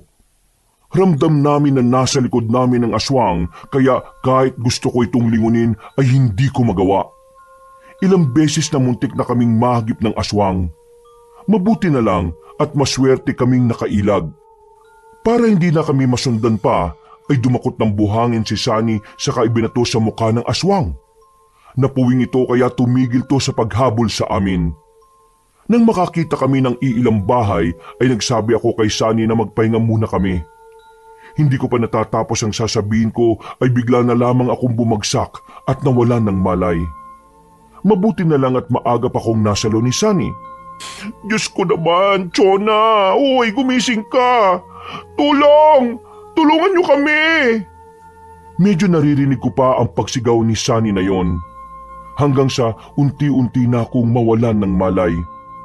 Hindi ko alam kung gaano na ako katagal nawalan ng malay pero nagising ako sa liwanag ng araw na tumatama sa mukha ko. Nang imulat ko ang mga mata ay agad kong napansin ang mga kagamitan sa bahay. Alam kong wala kami sa bahay nila Robin. Naupo ako sa kapinagmasdan ng kabuuan ng kwarto kung saan ako naroroon. Nagulat pa ako nang biglang bumukas ang pinto at pumasok ang isang babae na sa tingin ko ay kaedad ko lang. Mabuti naman at gising ka na. Anong ginagawa ko rito? Sa'yo bang bahay to? Nasaan pala yung kasama ko? Nasa kabilang kwarto siya. Kinatok kami ng kaibigan mo kagabi. Umiiyak siya at nakikiusap na tulungan namin kayo. Buhat ka niya at wala kang malay kagabi. Hinahabol kami ng mga aswang. Yan din ang sabi ng kaibigan mo kagabi. Takot na takot siya. Mabuti na lang gising pa kami kagabi. Naniniwala ba kayo na may aswang sa lugar na ito? Ako naniniwala ko kahit hindi pa ako nakakakita ng aswang. Dito ba kayo nakatira? Mga bakasyonista kami rito. May kasama ka? May kasama ako, tulog pa siya eh. At teka, mag-iinit lang ako ng tubig para mag-almusal tayo. Nasa harapan ako ng lamesa habang binabalikan sa isip ang nakakatakot na naganap kagabi. Napalingon ako nang makita ko si Sunny na bagong gising at sa tabi nito ay isa pang lalaki. Oh, kumusta ka na? May masakit ba sa'yo? Medyo okay na ako. Ikaw, kumusta ka ba? Masakit pa rin ang mga binti ko at pakiramdam ko eh. May sakit na ako sa puso dahil sa nangyari kagabi. Akala ko talaga katapusan na natin eh. Oh, mag-almusal muna tayo. Nagluto ko tsaka nagtimpla ako ng kape. Ikaw naman ate, gatas ang sayo kasi buntis ka pala. Ako nga pala si Danny. Magkaibigan kami ni Mirasol na kasalukuyang nagbabakasyon dito. Habang kumakain tayo, baka pwede niyong ikwento yung tungkol sa nangyari sa inyo kagabi. Ikinuwento ko ang lahat kabanong sa bagong nakilala namin at ang natuklasan ko tungkol kay Robin at sa buong angkan nito. Halos hindi naman makapaniwala ang dalawa sa naging kwento namin ni Sunny. Nakakatakot naman pala. Ano na plano niyo ngayon? Babalik kami sa amin. O baka hindi na ako bumalik sa trabaho. Tiyak na masusundan ako doon ni Robin. Ganun na rin siguro ang gagawin ko. Lilipat na rin ako ng ibang trabaho. Hoy Chona, kaya mo bang palakin yung batang yan kung sakali? Oo naman. Nandyan naman sina nanay at tatay para tulungan ako. Hanggang ngayon, hindi ko lubos maisip na may lahing aswang si Doc Robin eh. Kasi kung titingnan mo siya maayos naman. Tsaka, paano pala kapag nahanap ka niya at tinabo lang ang karapatan niya dyan sa anak niyo? Anong gagawin mo? Hindi ko alam, Sunny. Pero isa lang ang sigurado ko na kaya kong buhayin tong bata kahit wala siya. Baka mahawa pa to ng pagkaaswang niya eh. Ay nako, wag naman sana. Malaking problema pa yan kapag nagkataon. Sa ngayon, dito muna kayo manatili sa bahay namin. Umalis na lang kayo kapag maayos na ang pakiramdam niyo pareho. Siguro naman hindi na kayo masusundan dito ng mga humahabol sa inyo. Maraming salamat nga pala kasi hindi kayo nagdalawang isip na tulungan kami. Hindi naman kami masamang tao para hindi tumulong sa nangangailangan. Maghapon kaming nagpahinga ni Sunny kabanong. Bawat galaw ng kamay ng orasan ay binabantayan namin dahil parang ang bilis ng oras ng mga panahong yun. Kulang na lang ay idalangin namin na huwag nang sumapit ang gabi para hindi kami pamahayan ng takot. Habang nakahiga kami ni Mirasol sa kama ay hindi pa rin ako dinadalaw ng antok. Siguro dahil na rin sa maghapon akong natulog. Ipinikit ko na ang mga mata ko nang bigla rin akong mapadilat. May narinig akong lumagapak na kung ano sa bubong. Iginala ko ang paningin ko sa paligid ng kwarto. Hanggang mapatingin ako sa nakasarang bintana. Parang may nararamdaman akong kakaibang presensya na nakatayo sa labas ng bintana. Kahit balot ng takot ay pinilit kong sikuhin at gisingin rin si Mirasol. Ano ba yun? Bakit ka nagigising? Parang may tao yata sa bubong. Tao? Malapit na maghating gabi. Sino naman ang aakit niyan sa bubong? Ha? Natigilan sa pagsasalita si Mirasol nang marinig ulit namin na may naglalakad sa bubong. Mabibigat ang mga yabag nun. Kagaya ng dating narinig ko nung hindi ko pa alam na buntis ako. Naging alerto si Mirasol. Mabilis itong tumayo saka lumabas para katukin sa kabilang kwarto sina Danny at Sunny. Hindi nagtagal, bumalik silang tatlo na baka sa muka ang takot at pag-aalala. Hindi kaya nasundan tayo ng asawa mong aswang? Huwag naman sana. Huwag kayong maingay dahil naririnig nila tayo. Makiramdam na lang tayo sa kanila. Nanatili kami sa aming mga pwesto. Ni isa ay walang gumagalaw at kumikilos. Tanging mga mata lang namin ang palihim na nag-uusap. Ilang sandali pa ay biglang nasira ang bintana na gawa sa kahoy. Napasigaw kaming lahat ng malakas. Nagtakbuhan ng 3 palabas habang ako naman ay naiwan sa loob ng kwarto. Hindi ako agad nakakilos dahil sa sobrang gulat. Unti-unting pumasok sa bintana ang pangit na aswang at palapit ito sa direksyon ko. Huwag ka lalapit! Hindi mo ako makukuha at mababawi! Buwisit kang aswang ka! Layuan mo ang kaibigan ko! Mabilis na pumasok sa loob ng kwarto si Sunny sabay saboy ng asin sa aswang na nasa kwarto. Hinawakan ni Sunny ang kamay ko at hinilan niya ako palabas habang tumatakbo kami ng mabilis. Nang makalabas kami, ay nakita ko na may nakasabit ng bawang sa leeg ni na Mirasol at Danny. May hawak din silang mahabang baril at sibat. Samantalang si Sunny naman ay daladala ang lagayan ng asin sa plastik na garapon. Nasundan na tayo ng mga aswang. Saan tayo pupunta nito? Kailangan nating umalis at humingi ng tulong sa iba. Tama siya pero tingin ko, mahirapan tayo makahanap ng tutulong sa atin. Nakita niyo ba na sarado ang mga bahay? Parang walang mga tao eh. Alam kong naririnig nilang nangyayari rito pero kahit sila ay mga takot ding lumabas. Sorry, nang dahil sa akin nadamay pa kayo. Huwag mo nang sisihin ang sarili mo. Ang importante, makatakas tayong lahat at maging ligtas. Tara na, magsimula na tayong maglakad. Kung sa terminal kaya tayo ng bus magpunta? Pwede rin naman pero hindi tayo sigurado kung ligtas ba tayo ron. Habang naglalakad kaming 4, ay bigla na lamang may mabilis na kung anong nilalang ang dumaan sa ulunan namin. Mabilis kaming dumapa para hindi madagit ng malaking ibon. Bumalik pa ulit ang ibon at sinubukan pa akong dagitin. Buti na lang ay maagap si Sunny. Sinabuyan niya ng asin ang malaking ibon kaya naman hindi na ito nag-atubiling bumalik pa. Mukhang mauunang maubos tong asin na dala ko dahil sa mga pangit na aswang na yan. Mukhang hindi sila titigil hanggat hindi nila ako nakukuha. Natatakot ako. Baka kung anong gawin sa akin ni Rovin pati ng pamilya niya kung sakaling mahanap nila ako. Huwag kang nga mag-isip ng kung ano-ano dyan. Ginagawa namin ang lahat para maprotektahan ka namin. Kaunti na lang. Magiging purong lalaki na ako sa ginagawa ko eh. Maraming salamat, Sunny. Kahit ano mangyari, huwag mo kong iiwan. Hindi kita iiwan. Magkaibigan tayo, di ba? At ang magkaibigan, hindi nag-iiwanan. Tara na, baka may aswang na naman na biglang sumulpot dito. Naglakad kaming 4 sa kalaliman ng gabing yon. Kahit puno ng takot ang bawat isa sa amin, ay nilakasan namin ang loob namin. Sa bawat bahay na nadaraanan namin ay kumakatok kami para humingi ng tulong. Pero ayaw nila kaming papasukin at tulungan. Ang iba ay galit pang sinisigawan kami na nababaliw na. Gusto kong maiyak sa sitwasyon namin pero sa tuwing naiisip ko ang anak ko ay lalong lumalakas ang loob ko. Nagpatuloy kami sa paglalakad hanggang sa napansin namin na parang may mga matang nakamasid sa amin. Hinawakan ko ng mahigpit ang kamay ni Sunny. Sumulyap ito sa akin sa kangumiti na akala mo'y walang nakaambang panganib sa amin. Ilang sandali pa ay may lumabas na parang tao na naglalakad palapit sa amin. Madilim ang parteng nilalakaran nito kaya hindi namin makita ang muka at anyo nito.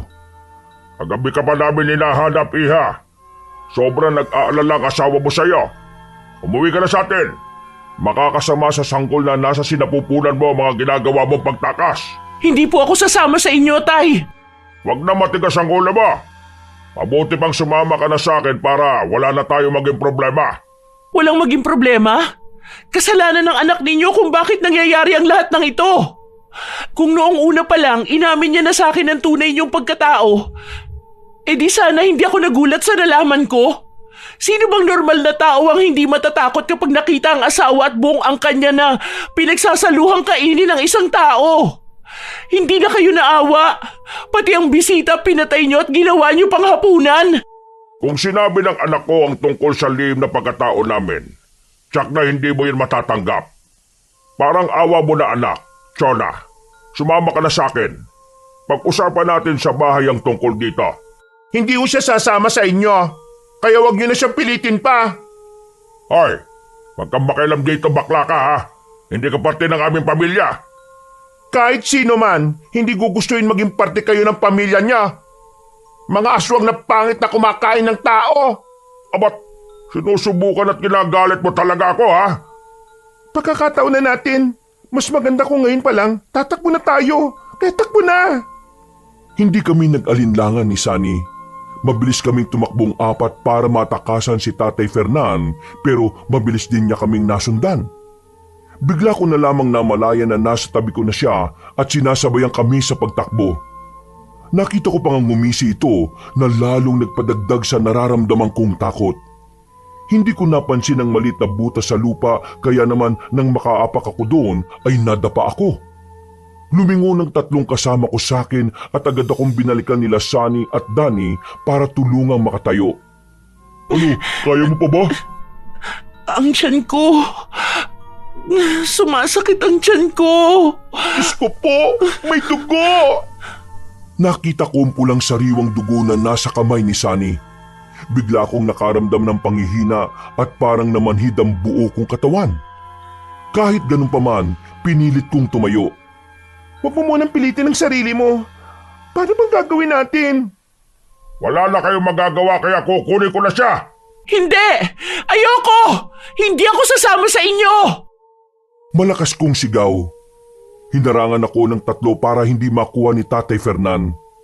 Itinutok ni Mirasol ang mahabang baril sa biyanan ko at ganun din ang sibat na hawak ni Danny.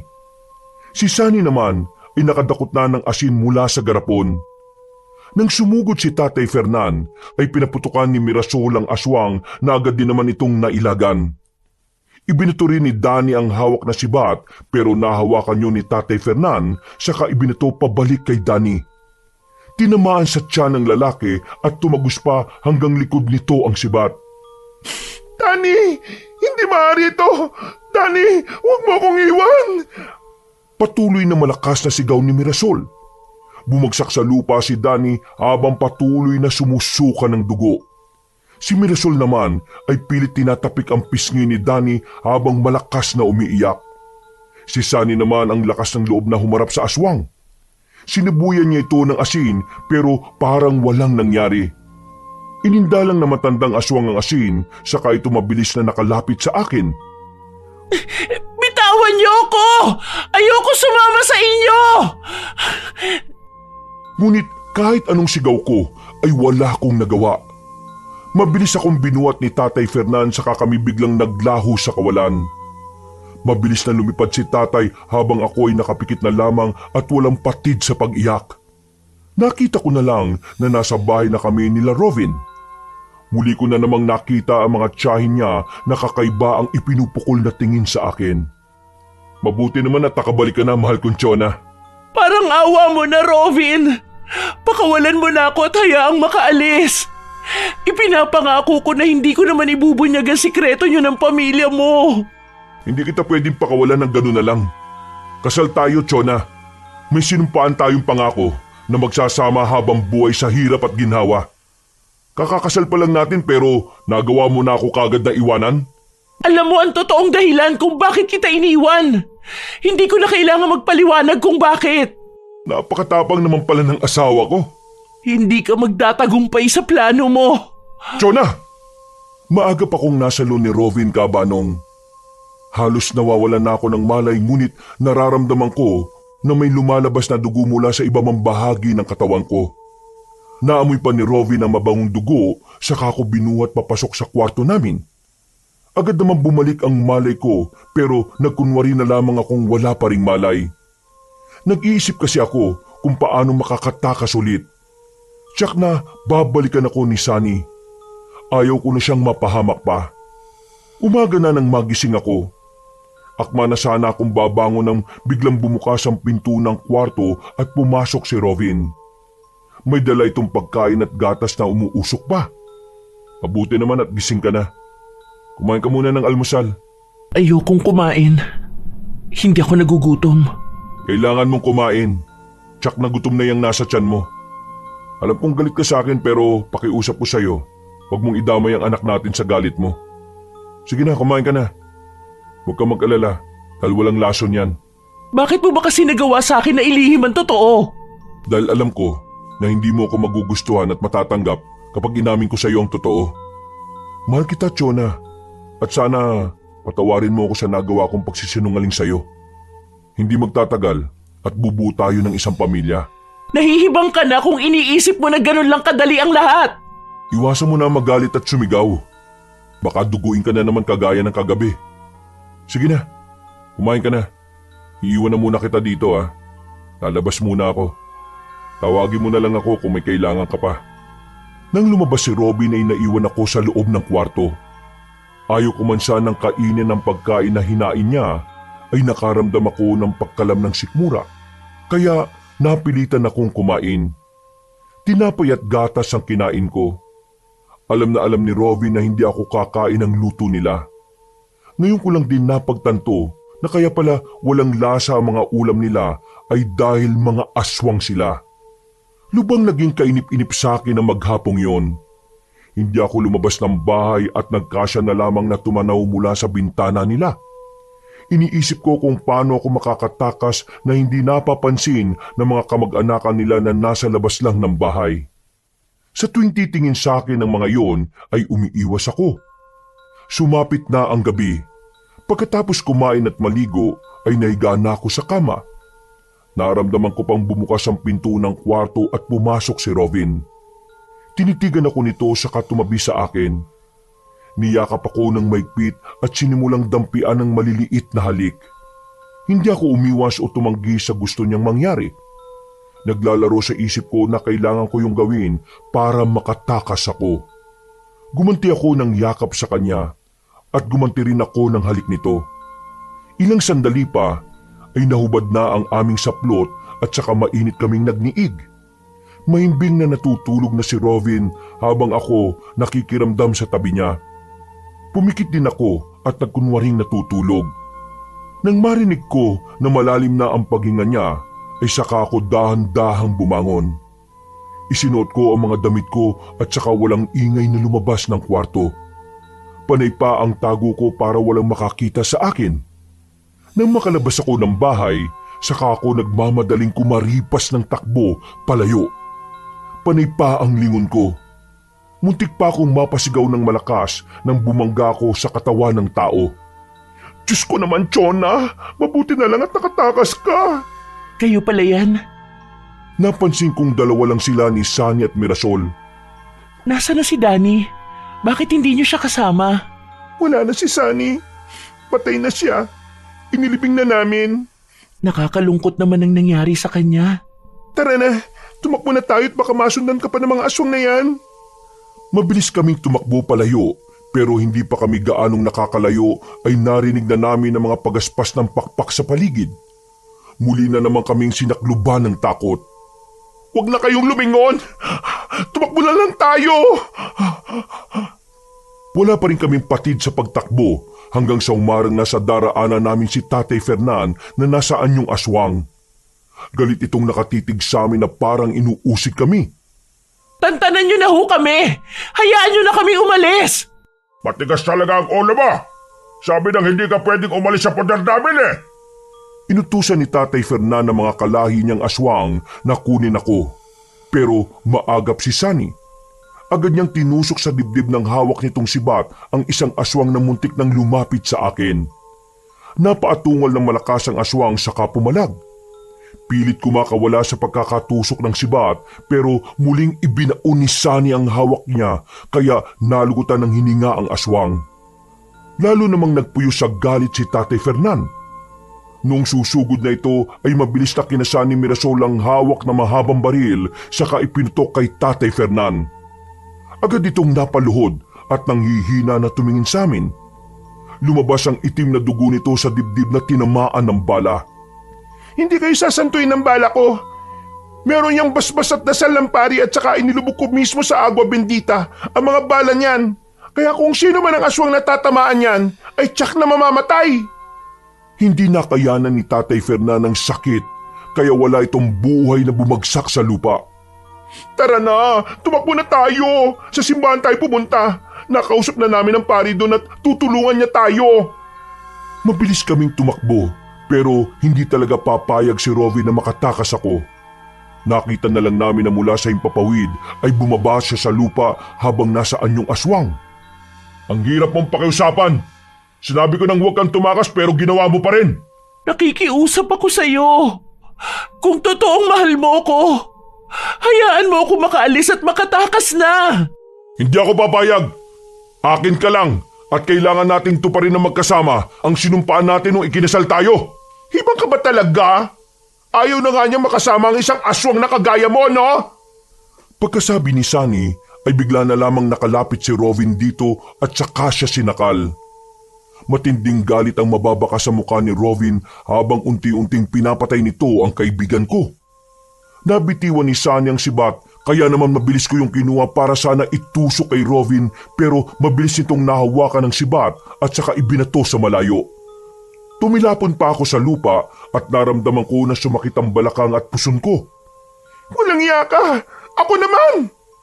Mabilis na ikinasa ni Mirasol ang hawak na baril pero nanlaki ang mga mata nito nang ibato sa kanya si Sunny. Sabay silang patihayang bumagsak sa lupa. Sunny! Gumising ka! Pinilit kong sumigaw habang gumagapang palapit sa kanilang dalawa. Nakita kong namimilipit sa sakit si Mirasol habang si Sunny ay wala pa ring malay. Napakasama mo, Rovin! Pati sila idinamay mo! Ito ang gusto mo, di ba? Ibinibigay ko lang ang kagustuhan mo. Lalo mo lang akong binigyan ng dahilan para wag sumama sa'yo. Sinungaling ka na nga, napakasama mo pa! Hindi ka talaga tunay na tao.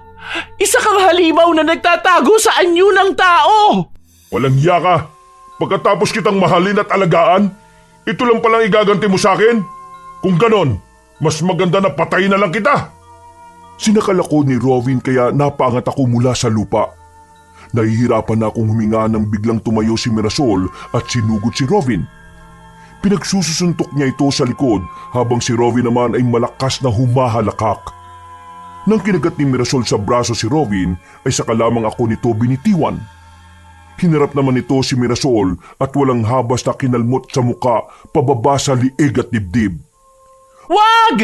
Tigilan mo na yan! Parang awa mo na, Rovin! Wag mo na siyang saktan at idamay pa! Ngunit parang bingin na si Rovin sa pakiusap ko. Gumapang pa ako nang makita ko ang mahabang baril na nabitiwan ni Mirasol. Tumilapon yon sa malayo kaya naman pinilit kong kunin. Laking tuwa ko at nabuhayan ako ng pag-asa nang mahawakan ko yon. Mabilis akong naupo sa lupa saka ikinasa ang mahabang baril. Nanlalaki pa ang mga mata ni Rovin na lumingon sa akin.